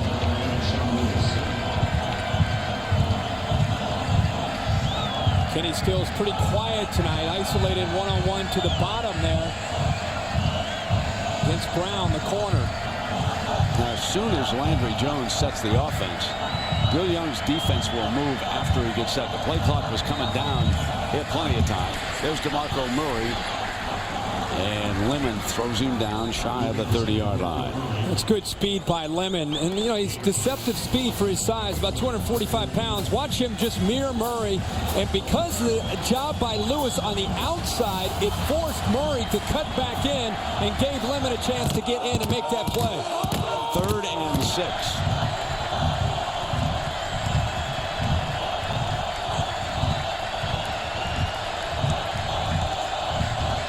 Got Broyles up in the slot there.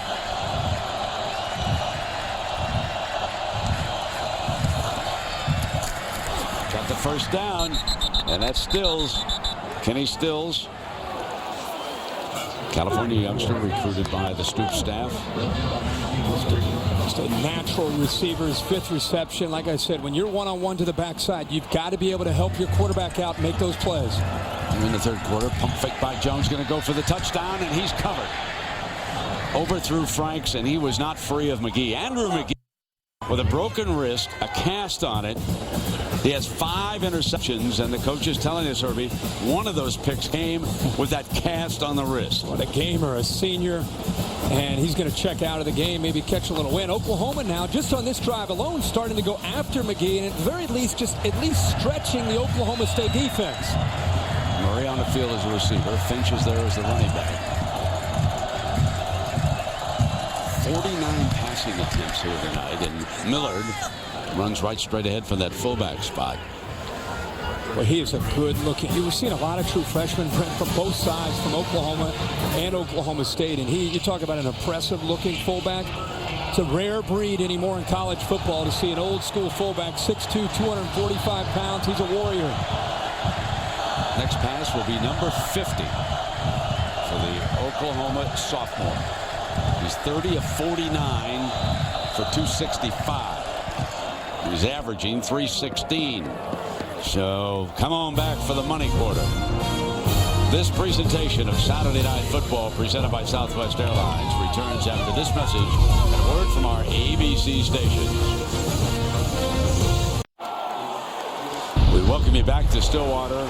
The Kirk Herbstreit, I'm Brett Musburger. Herbie, the Pacific Life game summary. Yeah, Landry Jones, you can see the numbers, the big number, the 3 interceptions gave Oklahoma State some life, and Whedon really starting to settle in himself despite those 2 interceptions, and all of a sudden a defensive game broke out there in the 3rd quarter. Right now the Sooners are on the move. This is a 3rd and 4, so start quarter number 4. And Broyles reaches for the first down.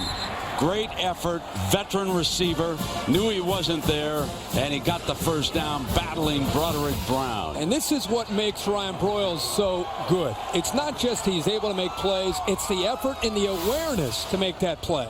Now quickly to the other side. It's Broyles again across the 10, out of bounds at the 7-yard line. Martin from Wichita Falls, Texas. Where there are so many schools that recruit in the state of Texas. And when you think about the states that produce the football players, Texas is right up there with the leaders. No question about it.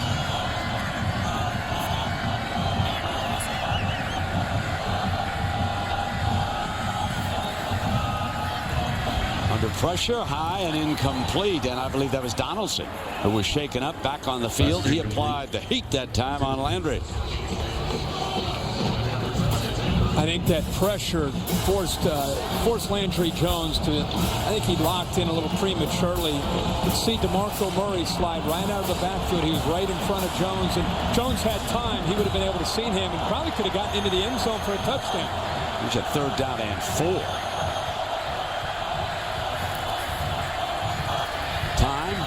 And again incomplete. Through to double coverage, but at least it was high. And now it is 4th and 4. And you would think that Stoops would put the 3 on right now to take the lead. Just talked about Andrew McGee. What great coverage he has on the outside. And then you got Lemon helping out. But by that time, Andrew McGee just read that route, jumped the route. And it didn't allow Stills to have any chance to even get to the point where he was trying to connect with the quarterback, Landry Jones. Great coverage again by number 6. So Jimmy Stevens, 11 of 14 on the year. Hit 1 tonight. This a 24-yarder. And now he's put 2 on the board. But Oklahoma State did not give up 7. No, they didn't.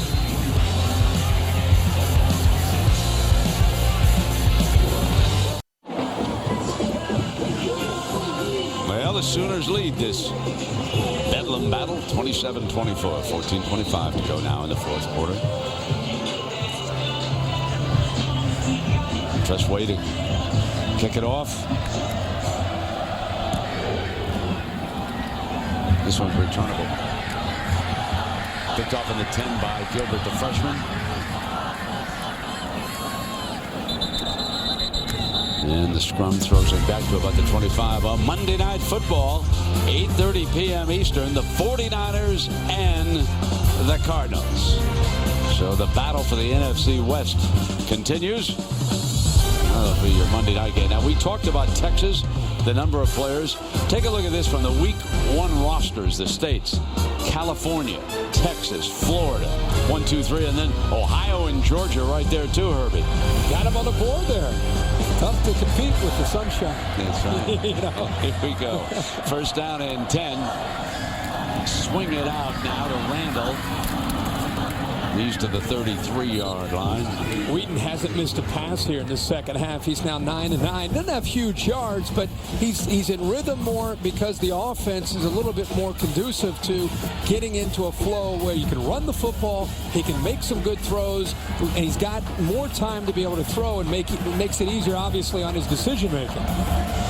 He's got 31 touchdown passes this season, including 1 here tonight.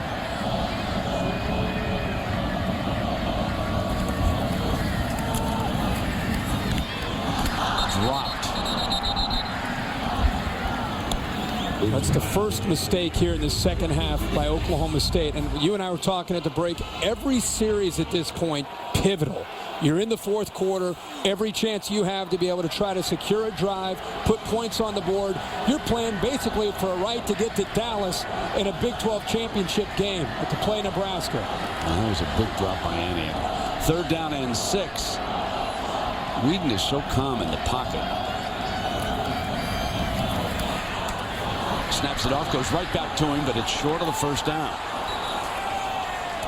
And that was a terrific coverage, and that was Javon Harris, who was filling in for Jonathan Nelson, who was injured in the first half. Yep, got to give him a lot of credit. Javon Harris, number 30, the sophomore, in space against Anium, makes his play.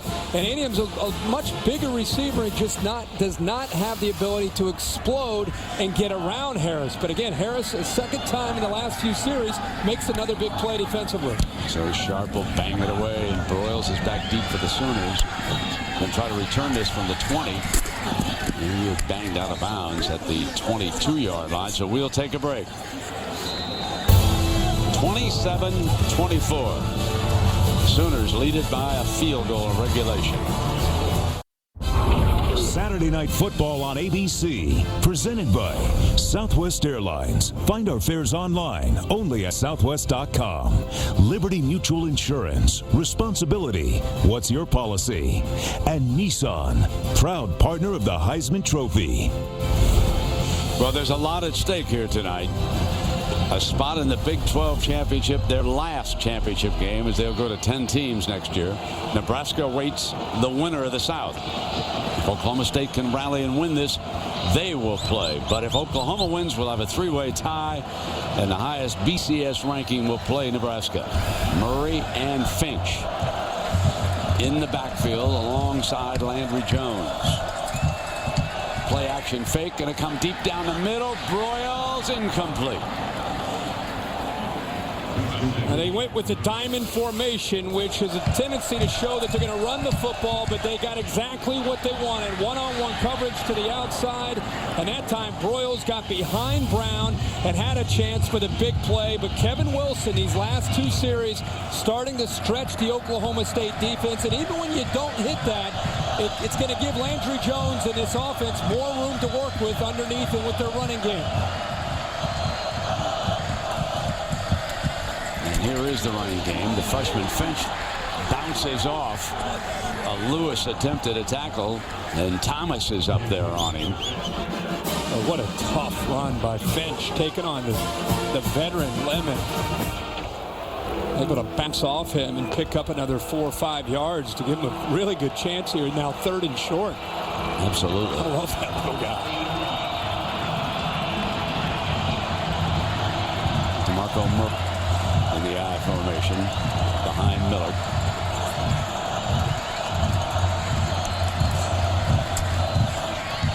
Murray is stopped, keeps battling, reaches for that first down. And that spot indicates that he got it. The burst into the line is very different when Murray comes through there, but I think the strength of Murray as he fights for that 2nd, 3rd, 4th effort that time, trying to fight for that first down. 12 minutes, regulation. Oklahoma up a field goal. Here comes Murray. And we have Lewis makes that tackle. And we get word from New York that the Miami Hurricanes have fired head football coach Randy Shannon, and they will make it official tomorrow. So Randy Shannon, I think the Canes were beaten by South Florida today. No one in recent Miami history did a better job of preaching education and behavior to the youngsters at Miami, but the one-loss record just was not up to snuff with Florida State on a roll, Herbie, and the Hurricane Nation certainly felt that they had to make a change. He leaves 28-22, but I know you join me and wish Randy nothing but the best. He is such solid a quality individual. Nobody knew that program better, having lived it as a player, as an assistant, as a coordinator, now as a head coach these last few years. But at the same time, with the struggles, and especially this year with a veteran team, you kind of sense that something might be coming with the Miami team, and a loss today against South Florida, maybe the final straw. So here is 3rd and 5 for Oklahoma. DeMarco Murray got the first down again. Taking time off this clock right now.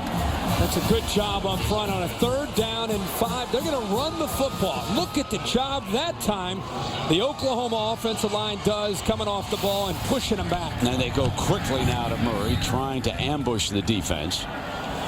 Murray looked like he took a he got rid wallop. of that football pretty quickly. He looks like he's in a lot of pain. He's been plagued by injuries. Been the only problem that he's had at OU, Herbie. Looked like his left knee had impact there as he was trying to make a cut right there. Looked pretty tough. Savage coming in there, McGee rather, coming in there trying to make a play, fighting off the block. And Murray has battled through injuries his entire career in Norman.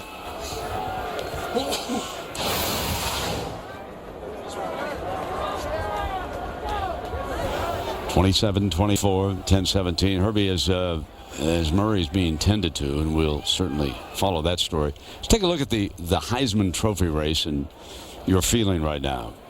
Well, it's going to be interesting in a couple weeks in New York because on the field, for me personally, it's a no-brainer. And in the 15 years that I'm voting, there's Cam Newton and there's every other candidate on the field. But the storylines that have surfaced in the last 3 or 4 weeks, you wonder if that will impact voters to ballot in their final 3. Great to see Murray walking off there. But for me personally, as of right now, it's Cam Newton, then LaMichael James, and then Kellen Moore. Andrew Luck is going to get some support. Absolutely. Boy, after tonight, the job that he did against Oregon State, his numbers just continue to go up. Outstanding Stanford quarterback. Could be the first fellow drafted by the NFL. What a player. Next April. Finch, the running back, replacing the injured Murray. Second down. Trying to get wide out there. Chenoweth, number 91, that outstanding talent. He's a senior. You'll see him drafted come next spring also. Young man from Richardson, Texas. He's a big timer. 6'5", 255 pounds. Bill Young thinks the world of him. Third down and 7. Madu, number 17. Was a receiver last year. Switched back to running back. With a good all-around Sooner back.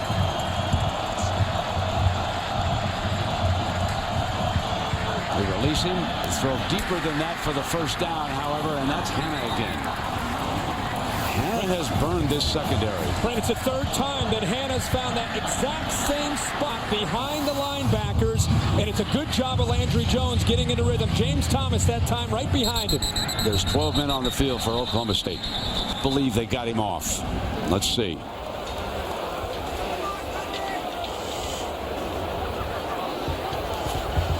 That's what this hurry-up offense can do. If catch you in the middle of a substitution and they get it snapped. Be the second time tonight they got him. Illegal substitution on the defense. 5-yard penalty. First down. Full sprint before that ball snapped. Landry Jones saying, bring it back. Oh, yeah. Not even close. Big drive here for the Sooners and for Oklahoma State's defense. I'll tell you why he didn't get off. They're over on the left hash. He's got to run to the near side, the big rascal. Finch and Madu now checking as the running backs, the diamond formation. Here comes Madu swinging wide. Finch again, the lead blocker, and Lemon is there to make the stop. What a middle linebacker. What a Mike linebacker he is. He's the epitome. He's a great example for the rest of the defense to follow. And Madu comes with Murray down with really live legs. Finch for the first down. Busts into the red zone. To the 15-yard line. Here comes that offensive line again, setting the tone and making some big blocks, getting guys out of position. And Finch gets upfield in a hurry. Here comes Finch trying to swing wide now. And he'll be out of bounds on that side. Gent was there defensively. And now there's an injured Cowboy down.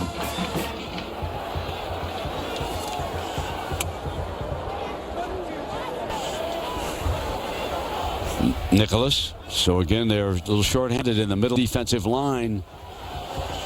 And the big tackle is down. A second down below with Aaron. Aaron? Brent, just an update for you on DeMarco Murray. Trainers continue to look at his left knee. I just saw him say to the trainers as he was testing it out, that doesn't feel right. He's been trying to walk around. They're doing some tests on him, but DeMarco Murray just not comfortable with that left knee right now. So the only thing that has slowed him down, 2007, the dislocated kneecap. 2008, the torn hamstring. Then in 2009, strained his other hamstring and sprained his ankle. Started only 5 games a year ago. You just think about the numbers that he would have put up without those injuries. He already has the OU touchdown record. And when you take a look at his all-purpose yards, closing in on 6,500. He's in the top 20 overall, and yet he missed all those games. Young man from Las Vegas, Nevada, and just one of the great all-around backs in college football over the last few years. And it's good to see that Nicholas is up. Imagine missing the 08 season. They were scoring at will, and he missed a Big 12 championship. He missed a national championship game that you and I were down there for, where Tim Tebow and the Gators going up against the Sooners. He had to miss all that action. Second down and 13 coming up for Landry Jones, and Madu is the running back behind him.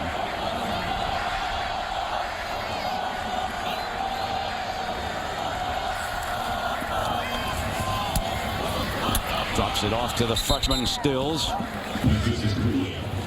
It's a huge play. You can see Bob Stoops, his face right now. He knows how important this is. A big third down right here. The State trying to hold Oklahoma to a field goal. Keep this a one-possession game.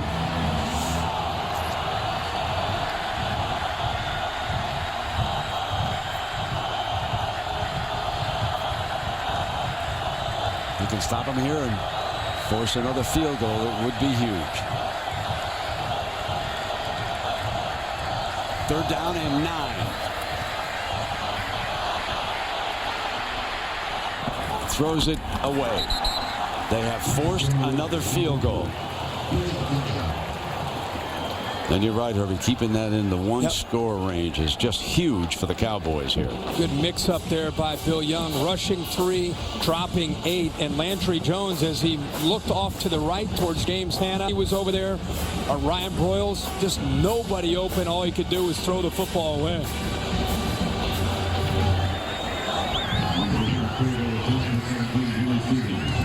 For Jimmy Stevens, this a 31-yarder, his longest attempt of the night. Dead perfect. 3 for 3. 30-24. 54 points on the board.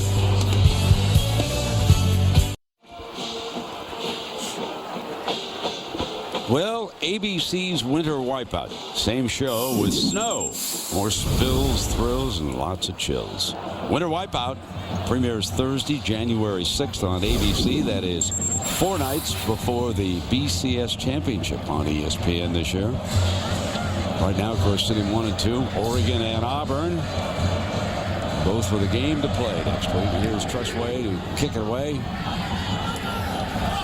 Fielded on the 5-yard line that time by Thomas. Thomas to the 25-yard line. Well, Herbie, when you take a look at the Big 12 South, Nebraska awaits the survivor. Oklahoma State's never been to the championship game. Yeah, and this is probably the closest they've been, and great chance here still because the way their defense has stepped up here and given themselves a chance. Still only down 1 possession, down 6 points. But it's interesting. You look at all these years, and Oklahoma State never has had that chance to represent the Big 12 South. Speaking of defense, the Sooners have done a splendid job of keeping the Cowboys under control. Remember now, the Cowboys came in averaging 45 points a game, and there's a deflection and a dive for the interception. Box.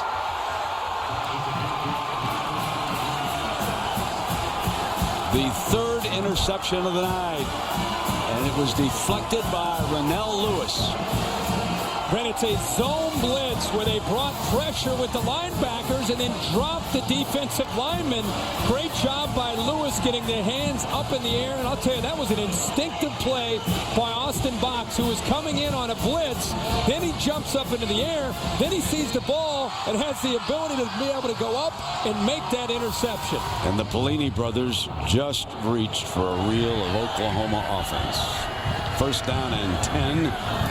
And the Sooners are in big-time control here right now. With a lead and the ball in the red zone.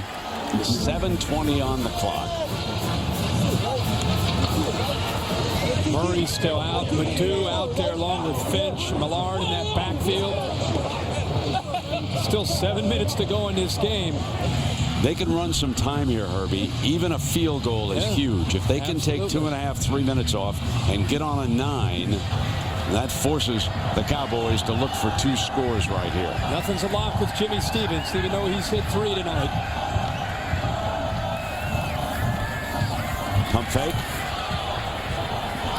Dropped. That's Millard's second drop of the night. Dropped one early in the first quarter, too. Normally sure-handed. He'd sat down. That was a good throw by Landry. He sat right down in the zone, and Landry put it where he had to. And if Miller makes that catch, I mean, it's a first down. They've got the ball at about the 7-yard line. Now they're on the left hash here on 3rd down and long. 3rd down and 10.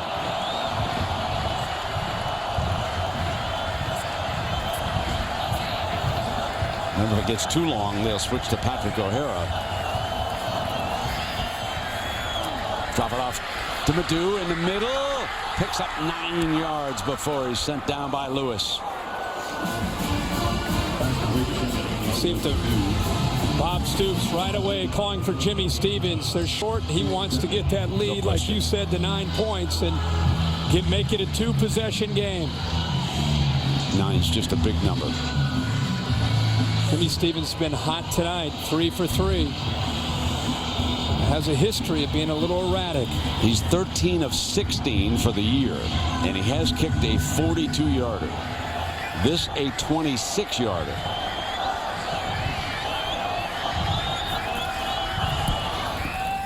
Got it. Stays perfect tonight. 5:53, and it could be 2 old rivals, Oklahoma and Nebraska, meeting next week in Dallas. We'll see. So we're back in Stillwater. Oklahoma riding a 7-game win streak in the Bedlam Series. Now leads it by 9 with just inside of 6 minutes to go. And a berth in the Big 12 championship game is at stake. We get further word from Miami that offensive coordinator Mark Whipple was also let go. And Jeff Stoutland will coach Miami in the bowl game. Here is Gilbert. 25, 30, out of bounds near the 35-yard line. Well, here comes Brandon Whedon. Coming off that big interception where Oklahoma changed things up there with that zone blitz. They brought the pressure. Brandon was able to catch him off guard, and Oklahoma made a tremendously athletic play to be able to come up with that interception.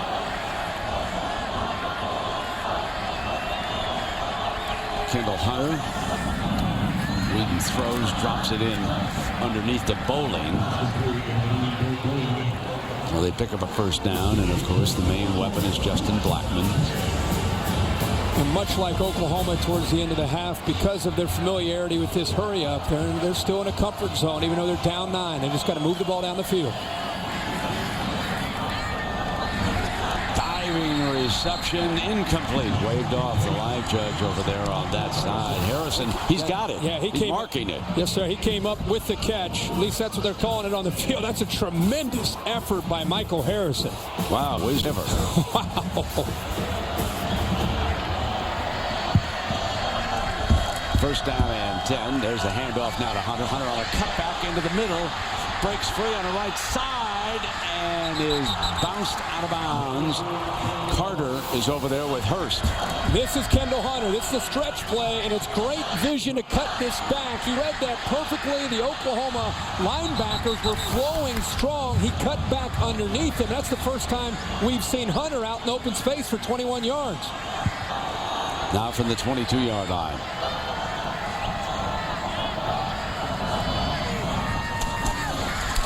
Blackman on a little screen pass to the 20-yard line, and Hurst is right there on the big fella.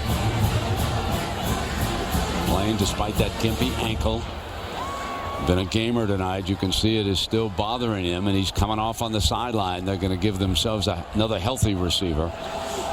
Looks to me like he's about 60-65% here tonight. Seems like he goes for a play or two and has to catch his breath. 4 receivers for Whedon. 434. And drops it off to Bowling again. Box being very active right now. Austin Boxer Jr. from Enid, Oklahoma. Box along with Tony Jefferson, Travis Lewis, Hurst on one side, Fleming on the other. Blackman back. Play on, play off. This is a 3rd down and 3 timeout. Whedon's going to burn a timeout. That's his first one used here in the second half. Reminder now to stay tuned for the Ford wrap-up after the game. And reminder fans to log on to bcfstailgate.com for your chance to win the Ultimate Tailgate F-150. I know some of you have joined us throughout the evening from other games, and remind you that tomorrow night at 8:15 on ESPN, you'll get the latest BCS rankings. And the key now is who jumps to the number 4 spot. With both Boise State and LSU losing today, and if you can rise to that 4 spot, automatically you're in a BCS game. So even if Stanford cannot go to the Rose Bowl, they would play in the Sugar, Orange, or even Fiesta Bowl, although it has been believed all along that the Big East champion would go to the Tostitos Fiesta and play the winner of the Big 12. But we'll see, and that'll all unfold a week from tomorrow. So Blackman is on the field, 3rd down and 3.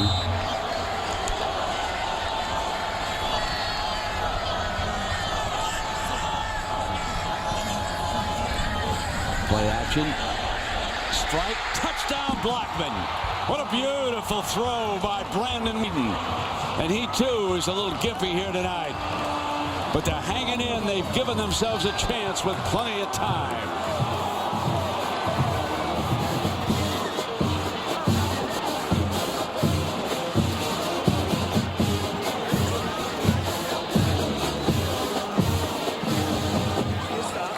And now you have got to credit Bill Young's Cowboy defense with holding the Sooners to field goals here in the second half. An extra point added by Dan Bailey, who has a huge leg.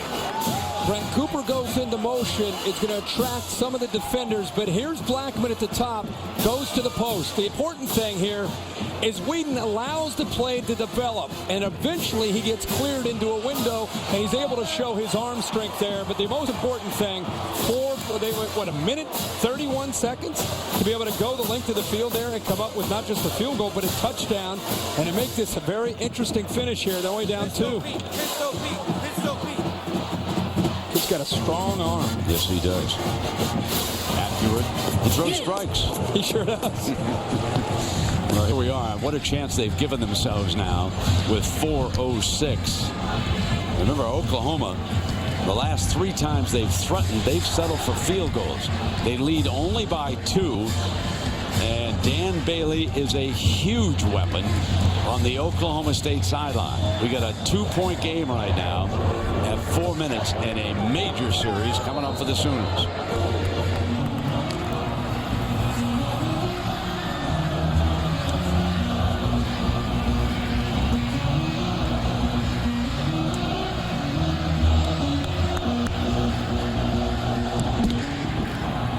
Sharp kicks it away. Nadeau back deep, coming out to the 26-yard line. We go to Robert Flores in New York for an update. Robert. Brent, Notre Dame's losing streak to USC has come to an end. Trojans down 4. Final minute of the game at the Coliseum. Mitch Mustaine picked off by Harrison Smith. The Irish turn it over 4 times, but find a way to win on the road, 20-16. During the return, holding number 25 of the return team.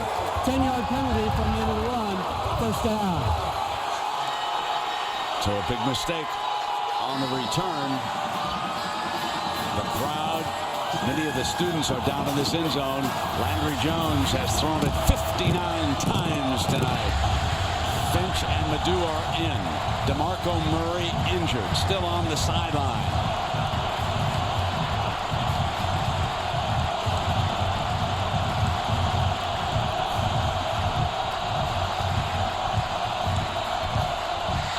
Nadeau swings wide. Can't get back to the line of scrimmage. Andrew McGee comes up on that corner spot. Well, it's Andrew McGee having a night tonight for the Oklahoma State Cowboys, a senior. And I think Kevin Wilson, the offensive coordinator from Oklahoma, with so much time still to go in this game, you have to be careful of getting too conservative against Oklahoma State at this point. They can't give him even a sniff with the leg that they've got for a field goal kicker. 2nd down and 12. Play action by Landry. Going to come deep. Juggle, incomplete. No question about it. Broyles the intended target. Some of the fellows who were behind that play thought that it was intercepted after the juggle. Well, it goes off of Brown. Look at Johnny Thomas, who comes in late. The ball hits the ground, but tremendous effort there. But Brown, again, both the corners, McGee on one side, Brown on the other, having a pretty good night tonight, spotting the ball and making a play on him. Just a huge 3rd and 12.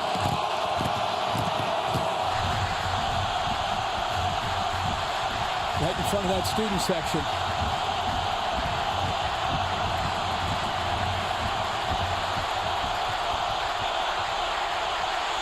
Fires for the first down. Got it. Cameron Kenny in a foot race. 40, 30, 20. Cuts for the end zone and puts it away for the Sooners. Oh, my. What a play. 86 yards when they had him backed up in 3rd and long. We thought the freshman had the speed, but did you see Kenny turn on the afterburners?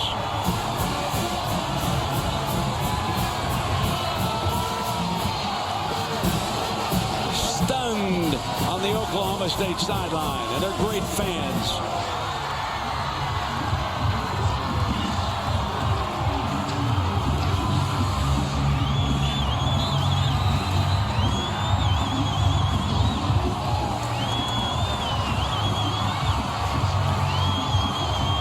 Brett, 3rd and 12. And Landry Jones delivers a strike. I'm with you. I didn't know Kenny had that kind of acceleration after the catch. I thought they'd catch him for sure. He'd be down around the 20-yard line, and he just accelerated away. What a performance by Cameron here tonight. Interesting on the left hash for the extra point. I think Broyles sets this up perfectly. He's on the inside, which is going to draw some attention. Kenny's down here. He's going to come here and come across the middle. But watch the time that Landry Jones has on 3rd and 12. Plenty of time. It's almost as if Kenny is isolated one-on-one. And then the acceleration and just running away from Broderick Brown and getting into the end zone. But 3rd down and 12, they rush 4. How about the job the offensive line does in holding up and giving Landry Jones the time that he needed for the play to develop, and then he throws an absolute laser right to Cameron Kenny, who stepped up in a big way tonight for the Oklahoma offense. Now, this is a young man who transferred from a junior college, and he was timed at 4.48 in the 40. Down in Georgia, where he grew up, he played only 1 year of high school football at Dacula High School. Then he went to JC, and he was the number 17th overall JUCO player in the nation. First team all Jayhawk Conference back in 2008 as a receiver, returner, and folks, hang on, punter. We're talking about a big-time all-around athlete in Cameron Kenny here tonight. And what a play for the ages for the Sooners in the Bedlam Series. Fielded on the run by Gilbert. Now he's got daylight. He's got great speed. Look out! He's getting taken to the house, baby. Pick 6 on the board. What a football game. Oh, brother.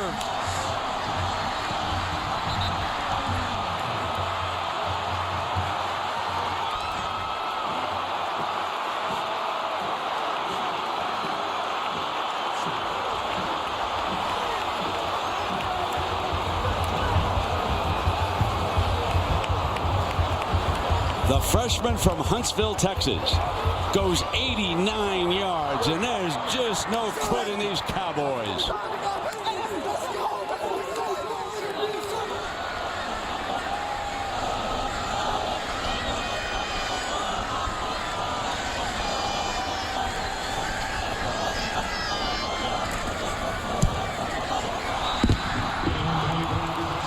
All we can say, folks, it is Bedlam, all right. And we had Oklahoma and Missouri, and remember Missouri had a big kickoff return to set the tone in that game. Oklahoma struggled at times at kickoff return. It's a middle return, up the middle. There was a missed call there, a block in the back they got away with. But Gilbert hit the crease, and he didn't hesitate on the cutback against the kicker. Instantly, he saw that he had him out of position and took it. But there was a couple blocks there where they had to push right there in the back. that the officials didn't call, and Gilbert made them pay for it.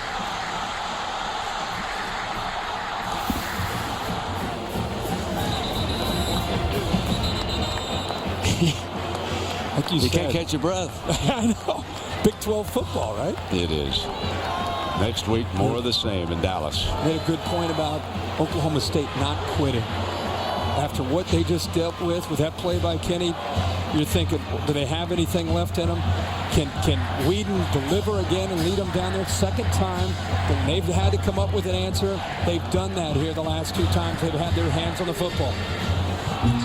Now, we'll see what the strategy is. The hands fellas are on the field for Oklahoma. They expect the onside kick. Quinn Sharp, 13. He handles the kickoff duties, and here he comes. He's going to take it deep. No time comes off.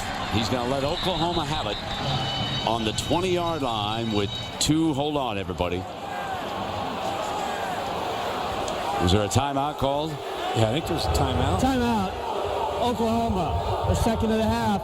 30 seconds in length. We talked about how Oklahoma State had that huge return, and I think you and I both saw there's one of the pushes, and right here you can see Moore looks like he gets a hold of Franks as Franks is going down. But nonetheless, there's no call. Cowboys make a big play, and it's game on. Sooners up 2 with just under 3 to go. So I think when they saw that Oklahoma State was not going to go to the onside kick, Stoops on the sideline quickly got a timeout because the hands team was out there. Of course, coming up next right after this game, late local news over most of these ABC stations. And over on ESPN, you can go to SportsCenter for post-game analysis, today's scores and highlights. What a week this has been. You know, there's no rhyme, no reason sometimes to the old BCS. We can pick it apart here and there, but it sure is fun. 2:51.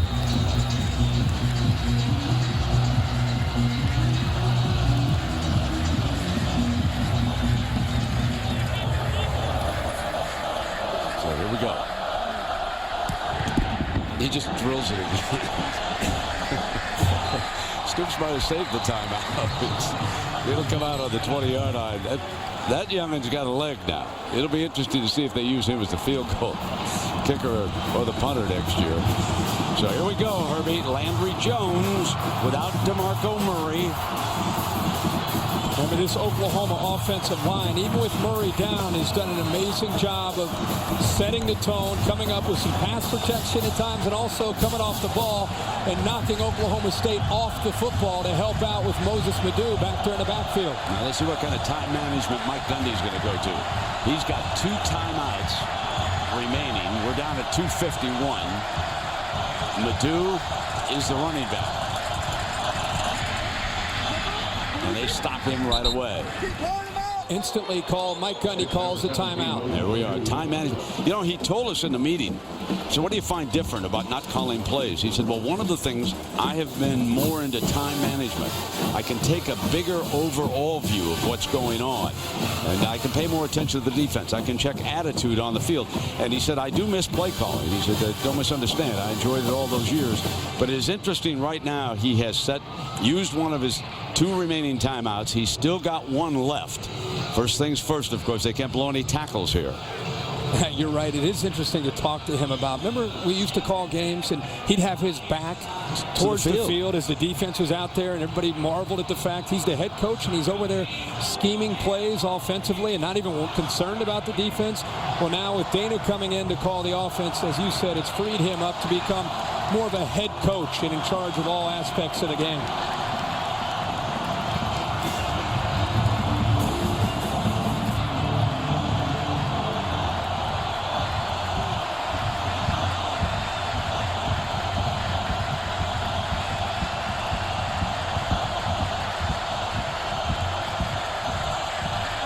Jones to throw.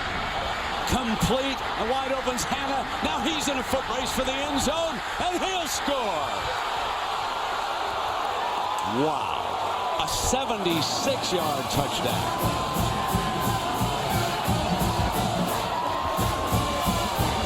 This is one of the best calls of the year in all of college football here by Kevin Wilson. Everybody expecting Oklahoma to run the football, to work clock, force Mike Gundy to use his timeouts. And instead, on second down, not third down, second down, the aggressive nature of Bob Stoops and Kevin Wilson once again prevails for the Oklahoma Sooners. That's guts. Just an amazing touchdown eruption here late. Oklahoma has now scored on its last 5 possessions. We talked about the 3 field goals, but how about these 2 long touchdowns, including this one to Hannah? Here's Hannah right here. Everybody expecting the run right here, right? Watch the defense. 11 guys up close to the line of scrimmage. And here is Hannah, and he's going to just get right behind coverage. Good job of Jones being patient. Sometimes that's the toughest throw to make for a quarterback when a receiver gets behind coverage and he's all alone. But Jones has really caught fire here these the last 2 series. That time he puts it right on the money to Hannah for the touchdown. And Herbie, I'm sure you saw what a great scheme. They ran somebody to the sideline to occupy McGee to clear him out. Yep. Then they got him free, and they didn't have the great corner even in the play at all. He had no chance to come back. Well, everybody on that defense is thinking they're going to run the football with Madu. It's every coach in the country, they always talk about their book. The book says make the opposing coach with a lead, use the timeouts, and then try to make a play on third down. And if you get 1 first down, the game is over. But instead, they go against the grain, make a big, aggressive call here on second down for a touchdown. Well, it's Cowboys' turn. Along the ground, they don't want to take it deep this time. They're going to pick it up like a shortstop. It's Gilbert who comes up on it, swings wide, and still pretty good return to the 42. And of course, to remind those of you who may have joined us just a little bit late, at stake, Nebraska's wrapped up the North. They await the winner of the South. If Oklahoma State should rally, they would wrap it up and play Nebraska. If Oklahoma wins, it'll go to tomorrow night at 8:15 Eastern on ESPN. We'll find out who is the highest ranked BCS team in the Big 12 South, and then their last championship game will be played next week down in Dallas. Was the first one. Dick Vermeil and I did that. Great Texas upset of Nebraska. Now we come to the last one. Slant pass into the middle, and here they come with Bowling. Oklahoma has to be careful getting into the quote-unquote prevent defense and making it too easy on Whedon to just sit back and fire bullets to these wide receivers who are capable of making people miss.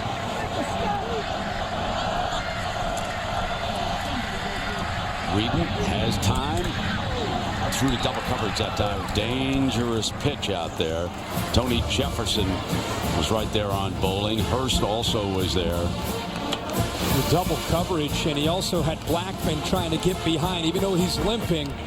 Throws to Bowling, and there's 2 Oklahoma defenders. Jefferson on the inside and Lamontre Hurst on the outside. Whedon got away with one there, Brent. Yeah, he sure did. 2nd and 10.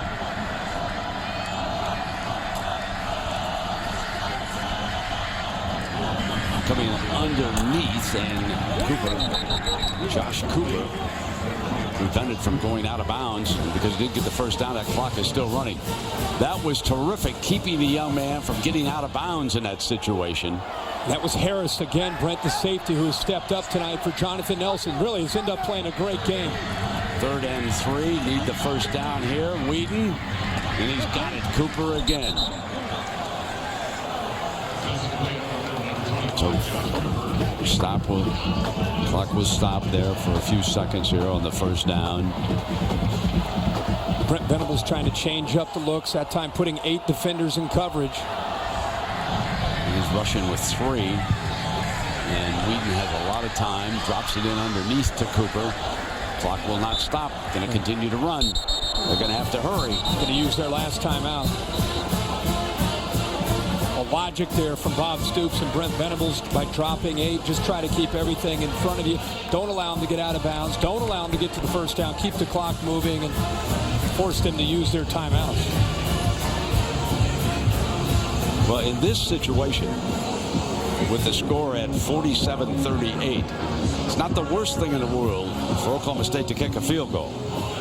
They're going to have 2 scores right now, and then get to that onside kick and hope they can recover it. They don't need a touchdown, but they don't need to eat a lot of time up in this situation. They've got to move quickly. Maybe take a shot or 2 to the end zone. Maybe by that way you don't use too much of the time. Give yourself a chance at a field goal. You have such a great kicker in Bailey.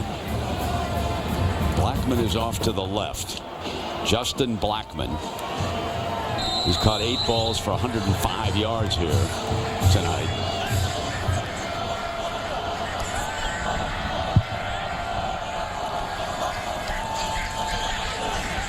Whedon under pressure.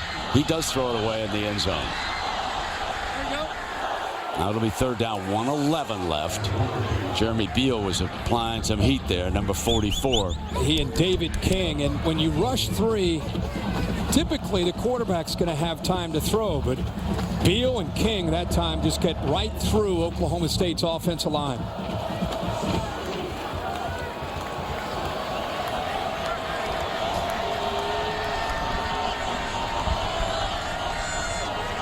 So here's 3rd down. Want to run? Not sure about this. They're just. Well, you got to get Bailey out there now. You talked about trying to get your 3 points and then set up the onside kick, but the problem is you run the football. Exactly. You don't get a first down. The clock keeps moving. An incompletion stops the clock, and you get them out there. So you can't agree with that draw play call because the seconds are ticking away. I mean, they've really got to bang this in now and move quickly on the onside kick. So they pick up the 3. Danny Bailey, Oklahoma State's all-time scoring leader. Now 36 seconds to go. And they ate away some precious seconds with that running play. Obviously a big risk, just trying to spring Hunter and trying to get him loose for the first down, if not more, try to maybe spring into the end zone. But it's a high risk there, high risk call by Oklahoma State because the Sooners, by sniffing it out, not only do they stop them, obviously the clock keeps moving. And now it comes down to an onside kick for Oklahoma State. Out of timeouts.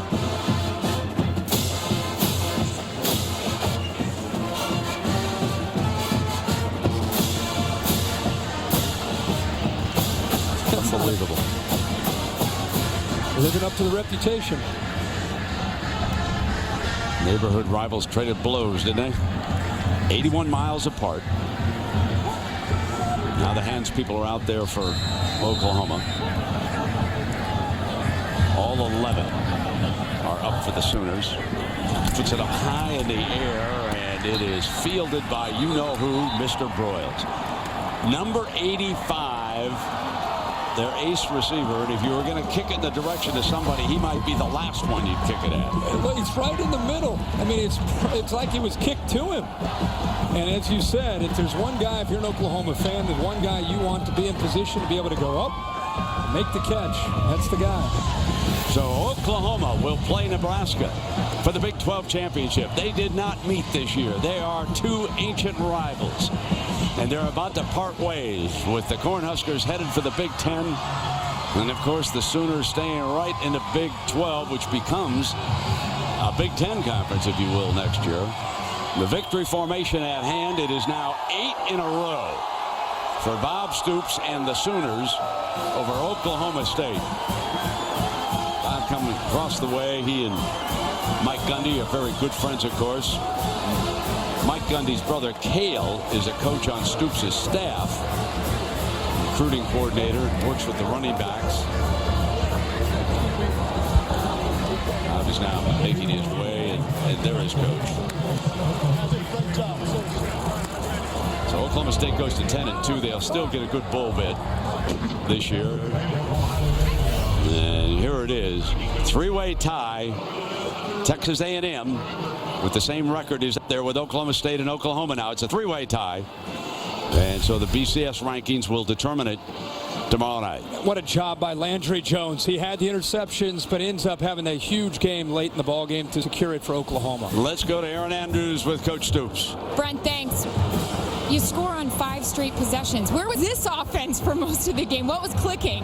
Well, we did do a lot of good things. We got the big plays at the end. That was the biggest issue. What a game at the end. We're very fortunate, lucky in some ways, but proud of our offense to execute, make the big plays when they had. And defense, really, you take away the returns. I mean, the interception for a touchdown, they did a lot of great things too.